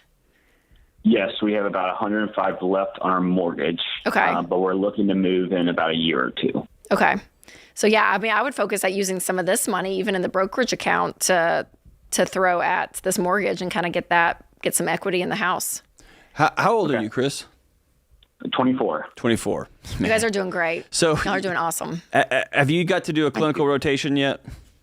I'm actually on a clinical rotation right now in a separate city from my wife. So we are okay. So you're getting it done. So have you had the opportunity to work with somebody who had like a devastating shoulder or knee injury, and they were kind of a hot shot, and now they're working their way back, and all of your PT colleagues are buzzing about the great progress this person has made, but this person only has this vision of themselves doing, these amazing things. And so they lose the forest for the trees. Have you experienced that yet? Yes, I have. Okay. That's you. You are 24. You have no debt. You're cash flowing a graduate degree. You are absolutely so far ahead of 24-year-olds that we talk to. You're even having this thought you're ahead of 24-year-olds. When you said you were a PT student, it's so rare that I meet a PT student that's cash flow in college. Mm-hmm. It's unbelievable. You're so far ahead of the game, and I don't want you to lose the forest for the trees. Y'all aren't failing. The fact that you even know what a Roth IRA is sets you into the upper 2% of planet Earth, right? You're so far ahead. I don't want you guys to burn a hole through your marriage and burn a hole through this exciting, fun time of your life, worried that you're not maxing this out or not maximizing this out. Bro, y'all are doing incredible, okay? Yes, sir. Get through school debt-free. Get your new job wherever you're going to be. Y'all get settled in somewhere. Yeah. And, man, then you can start saying, okay, I'm making 75 or 100. You're making 45. Now we can start really getting ahead here. Yep. But, dude. But that 15% where you guys are with that 45, I would stick with that. There's no reason to. And pay my house off and put some cash aside. Y'all are doing great, Chris. Yeah, you're gonna be so great. far ahead. I'm proud of you, man. It's really great. Let's run out to Atlanta, Georgia, and talk to Trish. What's up, Trish? Hi, yes. Thank you for taking my call. Of course. What's happening? So my question is, do I need to pay off my collection accounts before paying off my regular debt? Okay, so what's your, how much is in collections? About $15,000. Okay. What's the debt on? Old credit cards that I wasn't able to pay off in time, a car repossession, That's pretty much it. Some medical bills. Is it all lumped together in the same company, or you got multiple? They're kind of sprinkled around. They're sprinkled around, okay. And then how much other debt do you have, Trish? So I have a total, I have 180 on the house. Okay. And then I've got 50 on car payments. And then my student loan is a total of 100,000. Okay. How much do you make a year? About 130. 130, okay. And you said 50 on cars. Is that a single car or 2 cars? It's 2 cars. 2 cars. And are you single, married? I'm married. Married, okay. So just to answer, your tactical question, I mean, when debts go into collection, I mean, they've been probably run through 4 different other collections companies, and they buy and sell these debts and all of it. So it's tangled up, meaning most of the time you can negotiate and actually get these debts lowered. Do you guys have any cash? We have a $1,000 emergency fund. Okay. Starter. Okay. So if I were you, I would get that 15,000 cleaned up, the ones that are in collections. And again, Trish, if you can, I would call and I would gather as much cash as you can, Trish. Like I would take this income that you guys make, you make great income. And next month, I mean, you guys aren't doing anything. You're not going out to eat. You're not going on vacation. Like July at Trish's house means we are barely we're eating ramen noodles and beans and rice. Like we're nothing fancy, and we are selling stuff. Look around your house. If it's not bolted to the ground, sell it, get cash, because when you can have some cash and actually call these collectors and say, hey, I have this available and I'm able to write a check to you today for this amount versus what I owe, they're much more apt to take that deal and actually, and you can get the deal on it. And so if you do that and go down that route, make sure you get everything in writing first and foremost.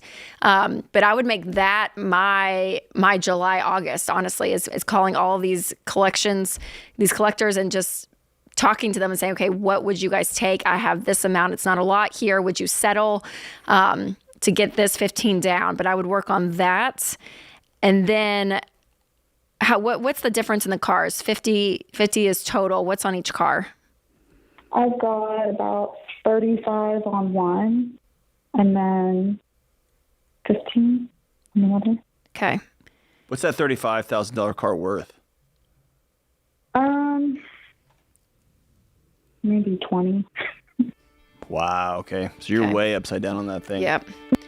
Okay, so Trish, it's going to be a process. I want you to hold on the line, and Skylar's going to pick up, and I want you and your husband to go through Financial Peace University, because it feels like things are a little bit scattered and all over the place, and I want you guys together on a plan to walk through this. We're going to give you every dollar plus, which attaches to your bank account. Let's get him a call with a financial coach too here with the team. Yep. So hold on the line, Trish, and we'll help you out. Thanks for calling. Hey, this has been another hour in the books. This is The Ramsey Show.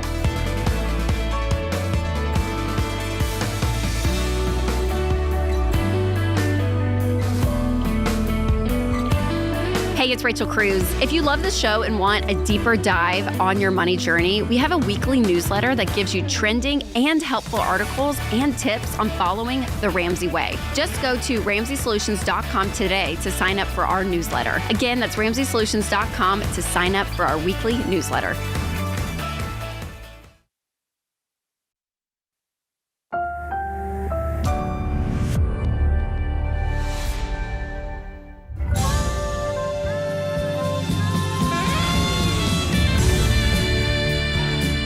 Live from the headquarters of Ramsey Solutions, broadcasting from the Pods Moving and Storage Studio, it's The Ramsey Show, where we have a conversation about your money, your life, and actual amazing relationships. I'm John Deloney, joined by my good friend Rachel Cruz, and we're taking your calls on everything. Whatever you got going on in your life, I'm confident we have an opinion on it. And if you have an actual amazing relationship, please call in. John is the one to. If your relationship is not amazing, call in. Give us a call. 888-825-5225. Let's go out to Nick in Portland. What's up, Nick? Hi. Thank you for having me on today. And my question, to get to the point, is back in 2011, I was being paralyzed by debt. So in desperation, found Dave Ramsey's method, and systematically over the past 12 years have turned it completely around. So my question is, now that my wife and I have done that, we have 2 small children, we're kind of very, very frugal with our money. We save about 90%, give or take, a month of what we earn. And now we have a different problem, is learning to live a little bit. Yeah. So you're still living out of main question. You're still living out of a trauma response, brother. Yeah, I think it's just fear. Obviously, there's a lot of guilt, success guilt, and I know this is I was a success story with this, and so now we're in this different stage of the recovery, and it's great, and it's a good problem to have. But that, as other people experience this, and it's kind of this unknown for me, is how to give a little. Yeah. Did you? We could probably get sidetracked here, so I'll keep my question pretty direct. Did you have a pretty chaotic childhood? No, I think we had my parents were in debt a lot. We had motorcycles. My dad kept us active all the time, and so it was just kind of we certainly didn't live within our means, so that obviously was learned by me, and then then I got into medical school and I got tremendous amount of debt, and it was really every day I was waking up with mounting debt and the interest climbing. And so it was in 2011, I just had that massive realization that, I need to change something. I need to have goals. Are you a physician, Nick? Yeah. All right. So my academic research, my nerd work was,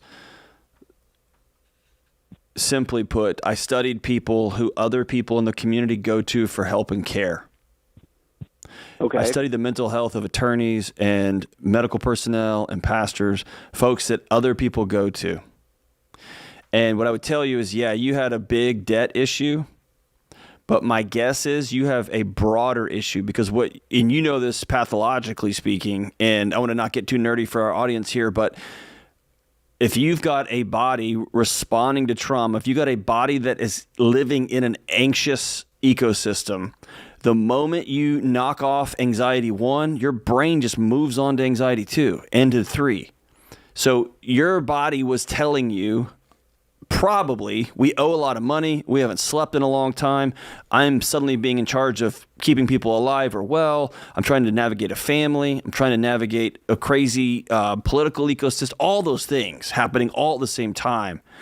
And so the alarm system that spins up in your body, it's almost like throwing darts, and it says, it's the money. And then you live like a maniac because you're Nick and you can. And you'll pay this thing off. And without addressing that core anxiety, almost OCPD, you get underneath all that, and then your body just moves on to the next one. So now the problem is you've left your community behind. You've become one of them, Nick. And then you don't know how to have joy in your life. And then once you start having fun, it's just going to move on to the next until you deal with that lower level identity shift, which is, we weren't safe, we are now. And that is a different conversation than, can you give us a 3-step plan to go have more fun? Do you see what I'm saying? This is about creating a non-anxious home for Nick and his wife and his kids. And that will make you a better... Well, you're on point there. Everything you said, it's very true. So what I've seen professionally and just walking alongside people is, the further upriver you can get to create...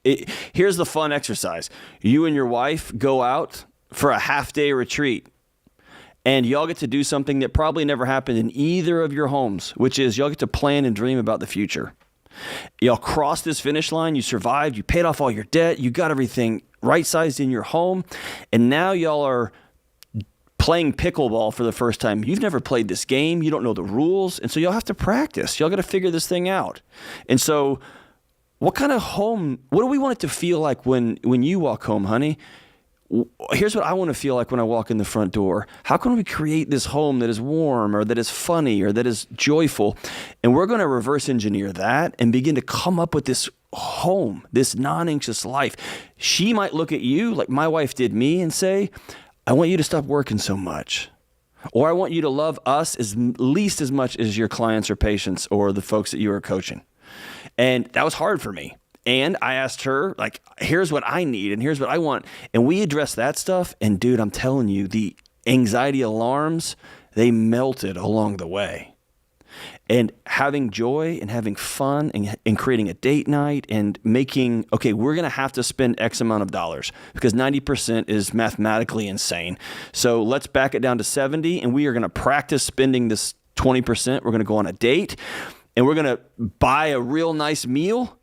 And we're going to feel uncomfortable about it. And we're both going to call it out with a smile on our face. I feel uncomfortable. I feel uncomfortable. I feel guilty. I feel guilty. And maybe we tip the waitress $100 on a $100 meal just because we can.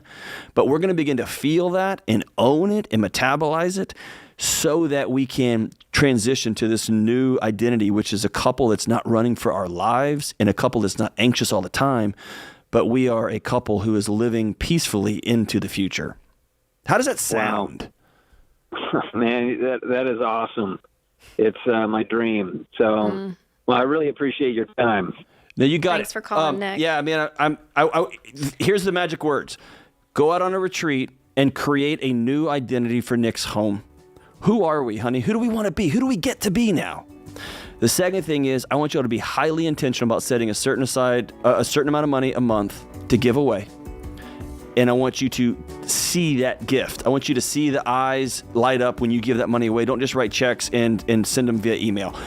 And the third thing is I want y'all to set aside some money that y'all are going to practice spending on yourselves. And hang on the line. I want to get your address. I've got a new book coming out in October called Building a Non-Anxious Life. And I'm going to send you the first copy that I get. I'm going to mail it to you as my gift when it comes in.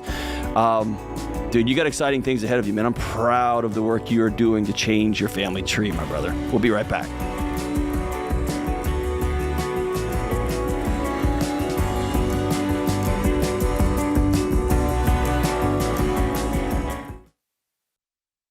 Hey, Dr. John Deloney here. I'm a huge fan of both meditation and prayer. And good mental health includes slowing down, gaining control of your thoughts, and plugging into something bigger than you. And Hallow makes it easy to start a daily practice of meditation, prayer, and finding peace. Hallow is the #1 Bible app in the world, and you can tailor content towards your faith tradition. From scripture readings and prayers to meditation and journaling, Hallow makes it easy to practice prayer, meditate, and build a deeper, more meaningful spiritual life and rediscover true peace. Go to hallow.com/Ramsey today to get 3 months of Hallow for free. That's hallow.com/Ramsey.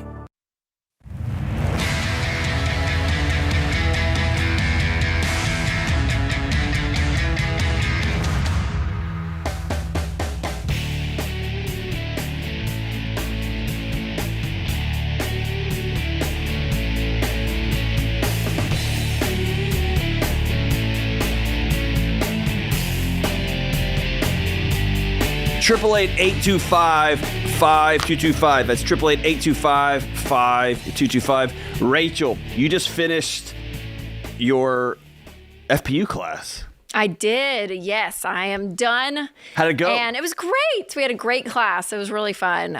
Walking through the 9 lessons with a few hundred people. And it was exciting to see people's progress already. It's amazing within just even a few short weeks, people on the plan and doing it. And it's great. We just finished week 7 of the class I'm leading, and somebody just did a debt-free scream, and it was super fun. That's great. So listen, all of you who listen to this show all the time,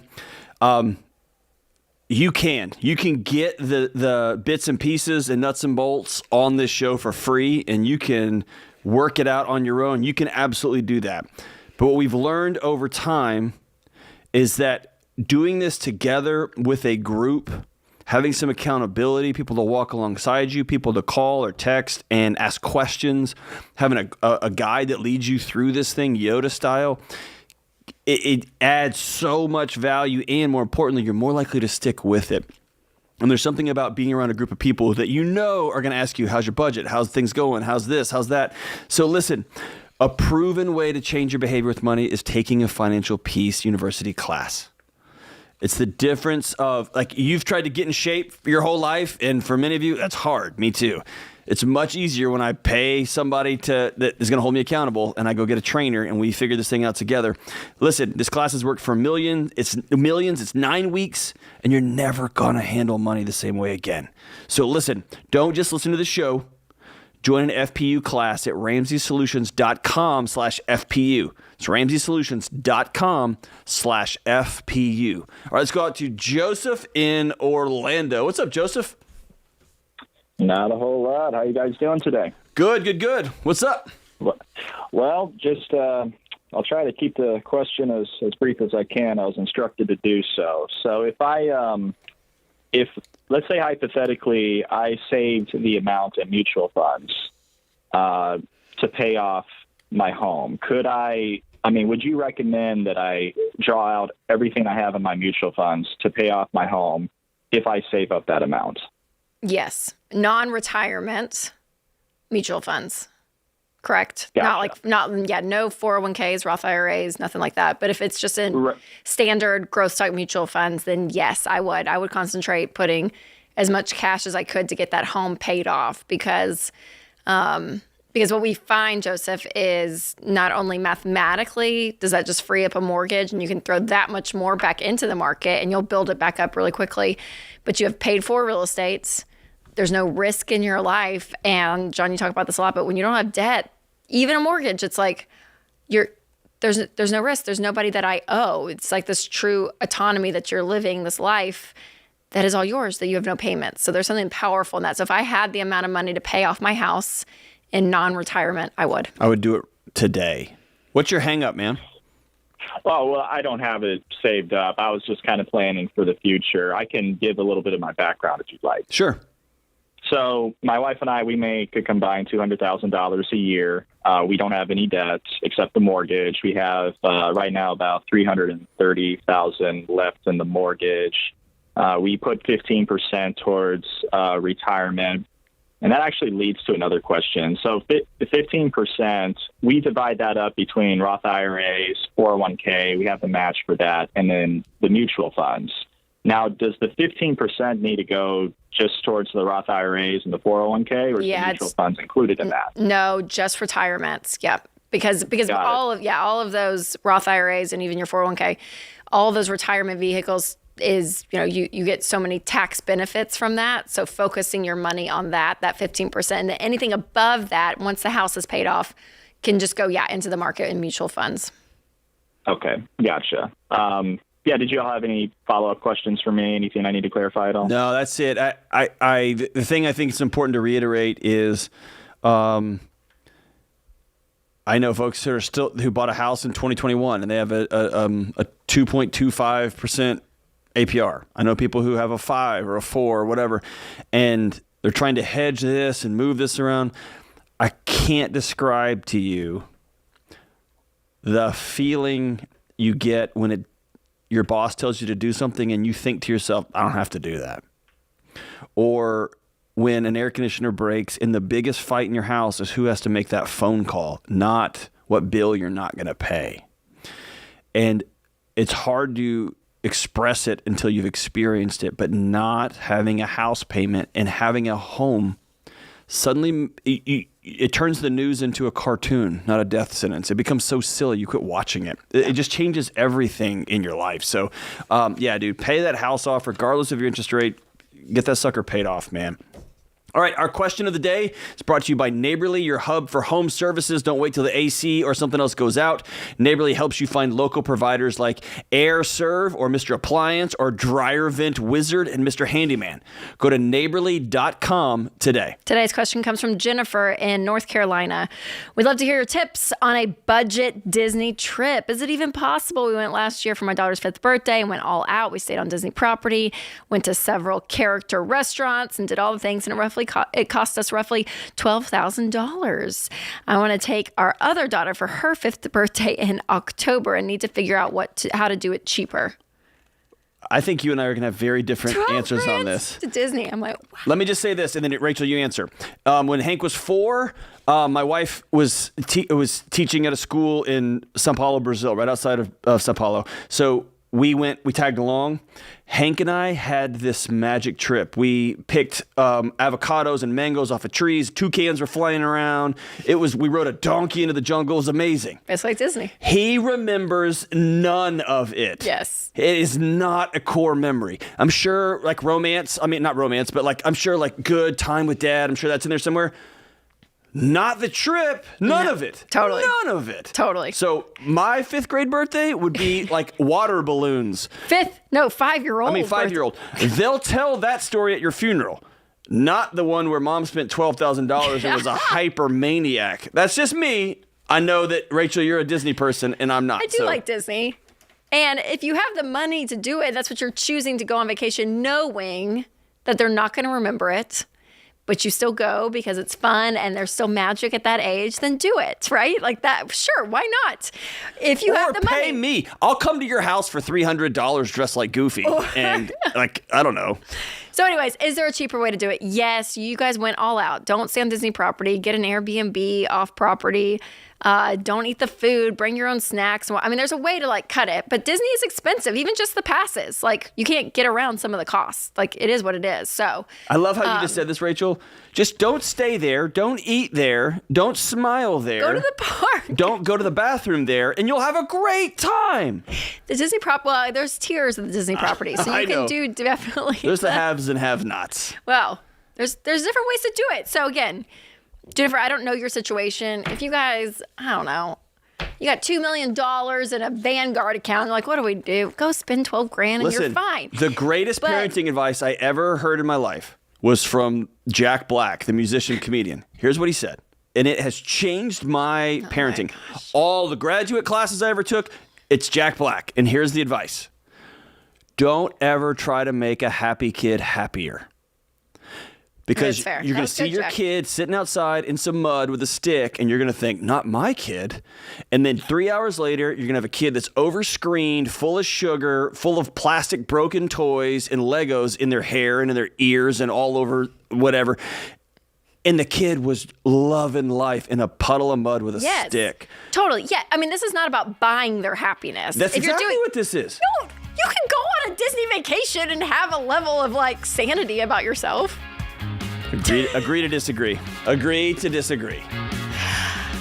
Pay cash. Just pay cash. That's my only thing. And don't expect things or trips or all of that to change who your kid is or try to buy their love. Like, that's a whole different conversation. Get her a trampoline. It'll be the greatest birthday ever. I don't want to put that on Jennifer. I am. Judge her. Judging. Hey, this is The Ramsey Show. We'll be right back.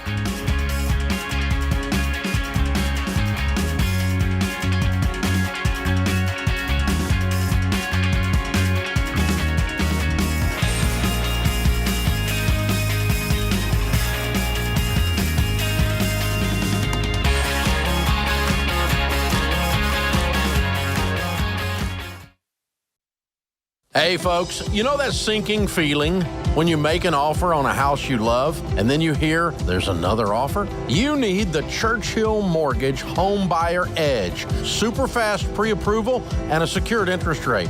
Plus a $5,000 seller guarantee gives your offer the best chance of being accepted. The Home Buyer Edge from Churchill gives you an advantage over those other guys. Go to churchillmortgage.com today to learn more.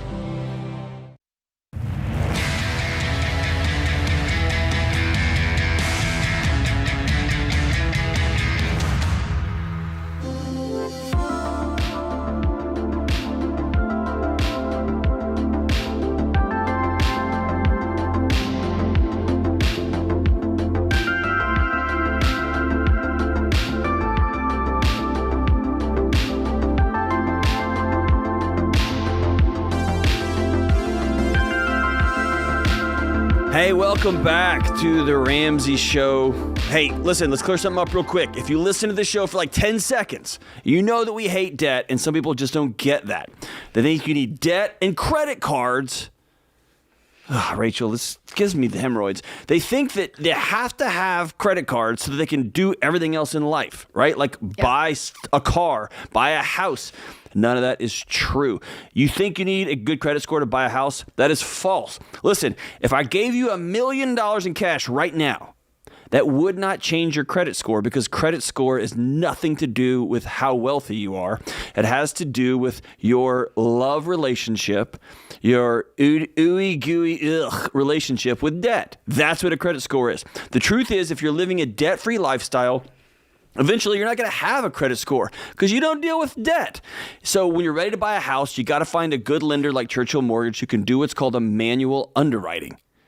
George Campbell talks about it. He got one. No credit score, got a house. So when someone says you got to have a credit card, you don't. It's not true. And this sounds nuts, but the best plan for your future is to avoid debt, save a big down payment, and get a real estate agent who will help you find a house you can actually afford. We recommend agents who are Ramsey trusted, meaning they're top performers. They're gangsters with years of experience helping people do home buying the right way. This is not impossible. And I know if you're sitting there, you're a teacher, you're a policeman, you're looking at how much money you're not making, this feels impossible. It's not. But we want your house to be a blessing, not a nightmare. You can find a real estate agent who will help you do all of these things, help you walk through the process with no credit score.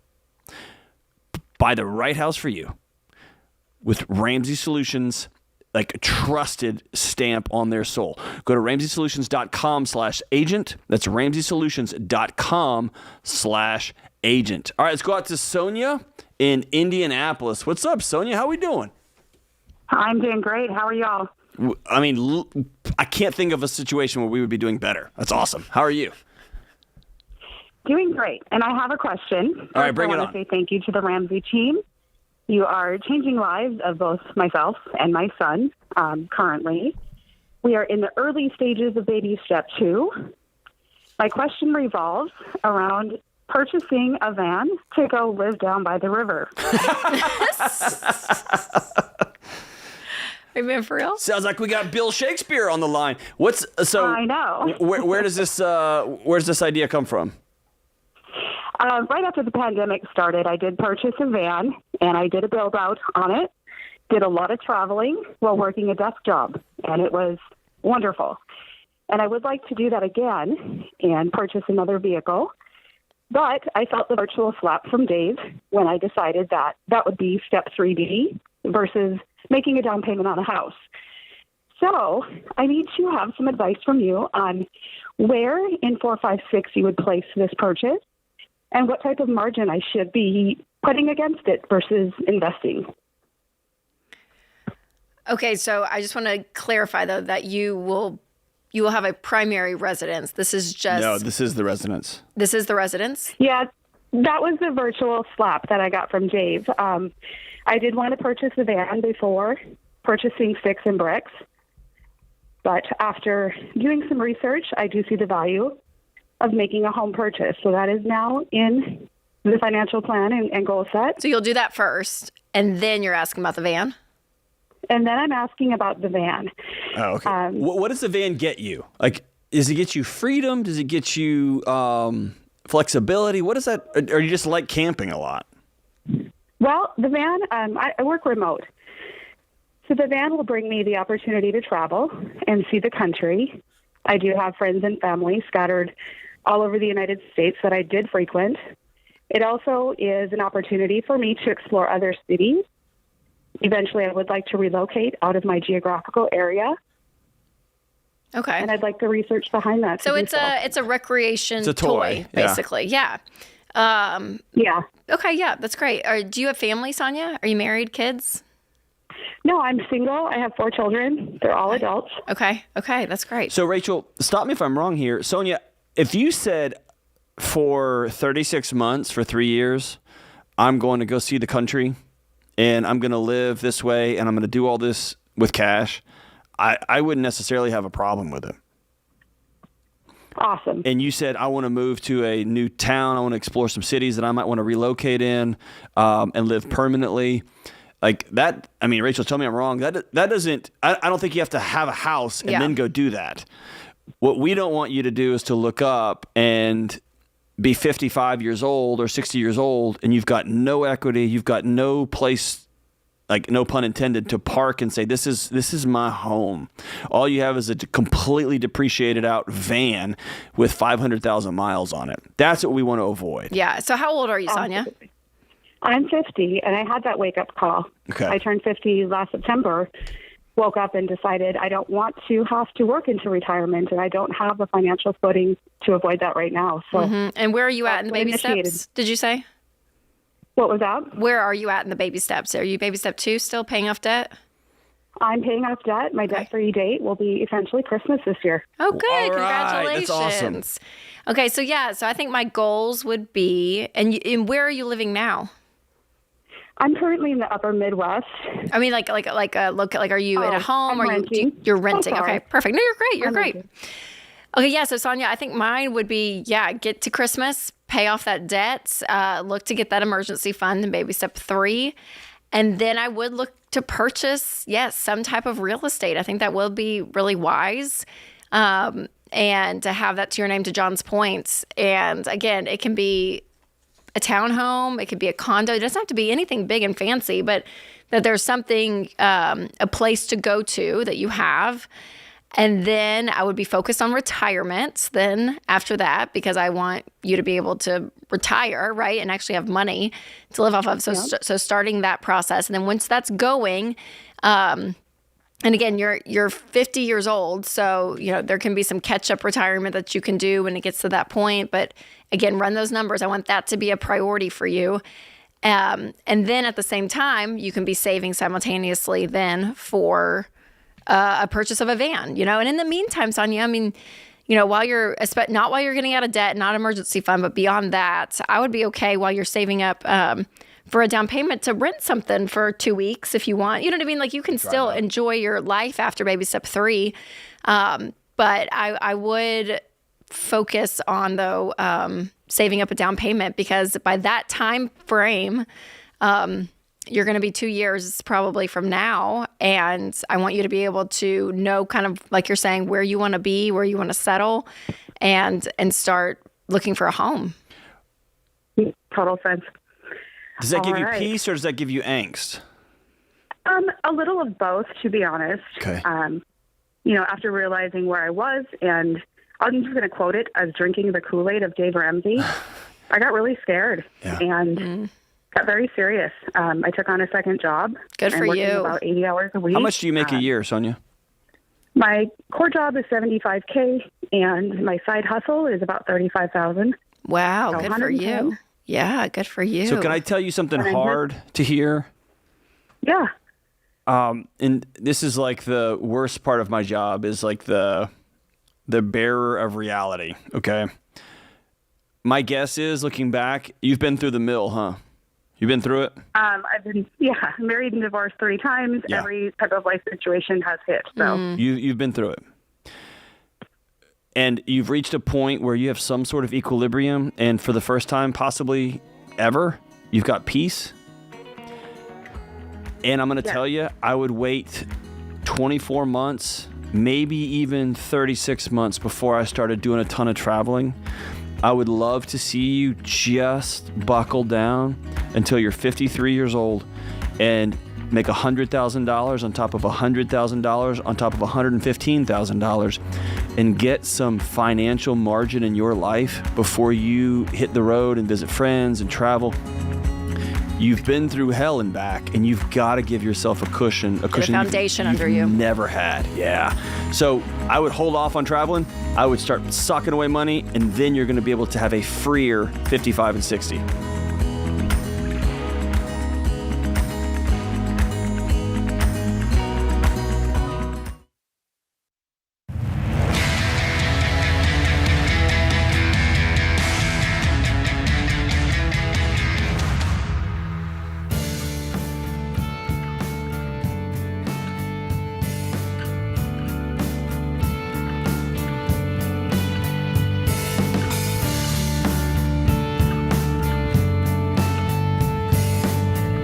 Today's scripture of the day is Philippians 1:6. For I am confident of this very thing, that he who began a good work in you will perfect it until the day of Christ Jesus. Tupac Shakur says, happy are those who dream dreams and are ready to pay the price to make them come true. Yes. I love it. Rachel is a huge Tupac fan. I love Tupac. I do too, actually. Isn't there like a big conspiracy that he's still around? If you want to call Stone Cold Truth a conspiracy, then yes. For sure. I knew it. He shares a duplex with Elvis. They're awesome. Yeah, there's like a group of them somewhere. No, if sure. If like Tupac resurfaced, I wouldn't think that's weird at all. Yeah. Yeah. He just needed out. Yeah. I get it. Me too. We're gonna get in trouble. Tupac, we understand you. I don't. Let's go out to Amy in Dallas in the 817. What's up, Amy? Hi, how are you guys? Trying to not get canceled. What are you up to? How do you know area codes, John? How do I? Yes. I just love area codes. 81. Is that yours, really? Are you 214 or 817? Stop it. Which one are you, Amy? What area code? Are you 817 214? Yes. There you go. Wow. Okay. Sorry. Just had to confirm that. All right, Amy, how can we help? What's up? Okay, so my husband and I have $41,500 in debt. 13 of that, 13,000 is in car debt, 13 in school loan, and then 15 would be in credit cards. So my question is, should we trade in our vehicle? We only have one. It's worth $21,000, so we have like $8,000 left if we pay off the rest that we owe. So should we do that, or should we just keep on paying it off? How much do you guys make a year? 95. Our rule of thumb really is if you can pay off the car in 18 months, then it's not like the major problem of the equation. Yeah, I wouldn't. So I'd probably just pay it off. Okay. How'd y'all run up $13,000 in credit card bills? It's actually 15. 15. We went to Mexico in August, and we got engaged, and right after that we got married, and so then we moved into an apartment, and we bought stuff for the apartment that we shouldn't have. So is a mix of all of that together? Yes. Yes. So you guys had like a whirlwind where you basically upped your debt by 33%. Well done, well done, Kayla. Okay, but we learned a lesson, Amy. right? Yes, definitely. Yeah, so to answer your question, Amy, yeah, I think you guys can buckle down and get some extra side hustles and pay this debt off. I mean, I would work at, paying off the car, student loans, and then the credit cards. And for you guys, y'all just got married? Yes. That's awesome. So how did you guys find Ramsey? Well, I've actually been listening to you guys for a while, but never really got into it until we got married. But I didn't talk to my husband about it until February. Okay. So he was kind of iffy, but then we started watching more videos together. So March was our first month of Financial Peace. So we've been doing it since March. Okay. Have you guys gone through Financial Peace University? Yes. Oh, good. That's amazing. I was going to wedding gift that to you. Okay, I'll wedding gift my book, Know Yourself, Know Your Money. John, do you want to? Man, you were co-host of the year. Do you want to give Amy a wedding gift too? Nothing says I love you like, here, have my book, Kayla. Jeez, Rachel. Her name is not Kayla, it's Amy. Oh, I'm sorry, Amy. Jeez, this whole segment's falling apart here. Amy. Listen. Josh, get it together. He was a pretty name too. I'll take that. Sorry, Rhonda. Okay. Amy, so listen, are y'all working side hustles and grinding on the side here to get this thing done? We're not at the moment, but that's what I want to see you do. Because when I look I work part-time, so I'm going to definitely try to look for another job to have it be full-time. Do you guys have kids? No, not yet. Okay. So when I see 13, and 15, that's pretty spread out like that. That says to me, y'all are the problem globally. Like there's not one big cancer there. This is just a life that y'all have chosen to live. And now you have chosen a different path. I would love to see y'all get 1, 2, and 3 extra jobs and really, really get after it for the next 12 months. Because you're going to open your eyes and you're going to be stunned at how far y'all move this needle. Because honestly, Amy, I'm like, your numbers, I mean, if you guys lived, again, you guys are renting an apartment. If you didn't live the Dallas life, like you guys lived on nothing, and you guys could get this knocked out in 12 months. Yeah. Like, Dallas is expensive, but if y'all don't get a knuckleheaded apartment there, you can make this thing happen. Are you in? That's just a question. Are you in? Yes, definitely. All right. We're excited for y'all. I'm going to give you Josh Deloney's new book, Own Your Past, Change Your Future. I'm going to give you my book too. We'll give you both, mine and Rachel's. And we're going to send you a year of Every Dollar, the Uber app that's you can connect with your bank so you and your husband y'all can learn this new money path together in real time. Hey, and if you want to get some side gigs, you need some extra cash, but you don't have time for one, passive income might be for you. Get the ins and outs of what passive income is and how to get started. Go to RamseySolutions.com/newsletter and you can get some other ideas for making some money on the side. Let's run out to Kayla real quick in Billings before the show's over. We're right up against the clock. Kayla, get right to your question. Hey, so mainly my question is how to go about when you have health issues and health debt. The health debt that kind of keeps coming keeps us in essentially no money. And we are both working quite a bit of hours, and I have 2 jobs, and it make a good income, but it's just not enough to keep up with the medical bills that are going to keep coming. What are the challenges, hon? We don't even know. It's been in 5 years. I've been going to every doctor under the sun. I've had digestive issues severely that I didn't work for a while, issues that they just aren't sure. They just label it inflammation, but they don't know. Now I have debt from, insurance not always covering it, but I have ongoing appointments that help keep it at bay, I guess, but not really solve the problem. But we're kind of on E every month, and it's, stressful because it doesn't seem to be ending. So we don't know. Here's my career has been spent walking into gnarly situations and having the honor, but also the hard task of just telling somebody the stone cold truth. Is that okay? Yeah, please. So you have a chronic, ongoing medical condition, whether that's cancer, whether that's infertility treatments that people are going through, whether that's chronic inflammation that you just can't get to the bottom of, try to figure it out, whatever it may be special needs, whatever's going on, mental health challenges. There's a moment when you have to make peace with reality. This is going to be recurring and part of our life. And it's from sitting in that reality. And sometimes you have to grieve what we hoped and wished was going to happen in our life because it's not going to happen. We're going to have a different picture, and that's okay. Which just making peace with this is going to be different. And making peace doesn't mean it's all going to be roses and joy and fun. And making peace sometimes is just throwing your hands up and saying, this is. And from that moment, you and your husband can begin to have some hard conversations about, well, where do we live? Because maybe Billings, Montana is really expensive. Maybe we always had dreams of living on 20 acres out here in Billings. That's not going to happen. We got to move somewhere where we can get great medical care, but we can also live at a reduced rate. What job do you have versus what I have?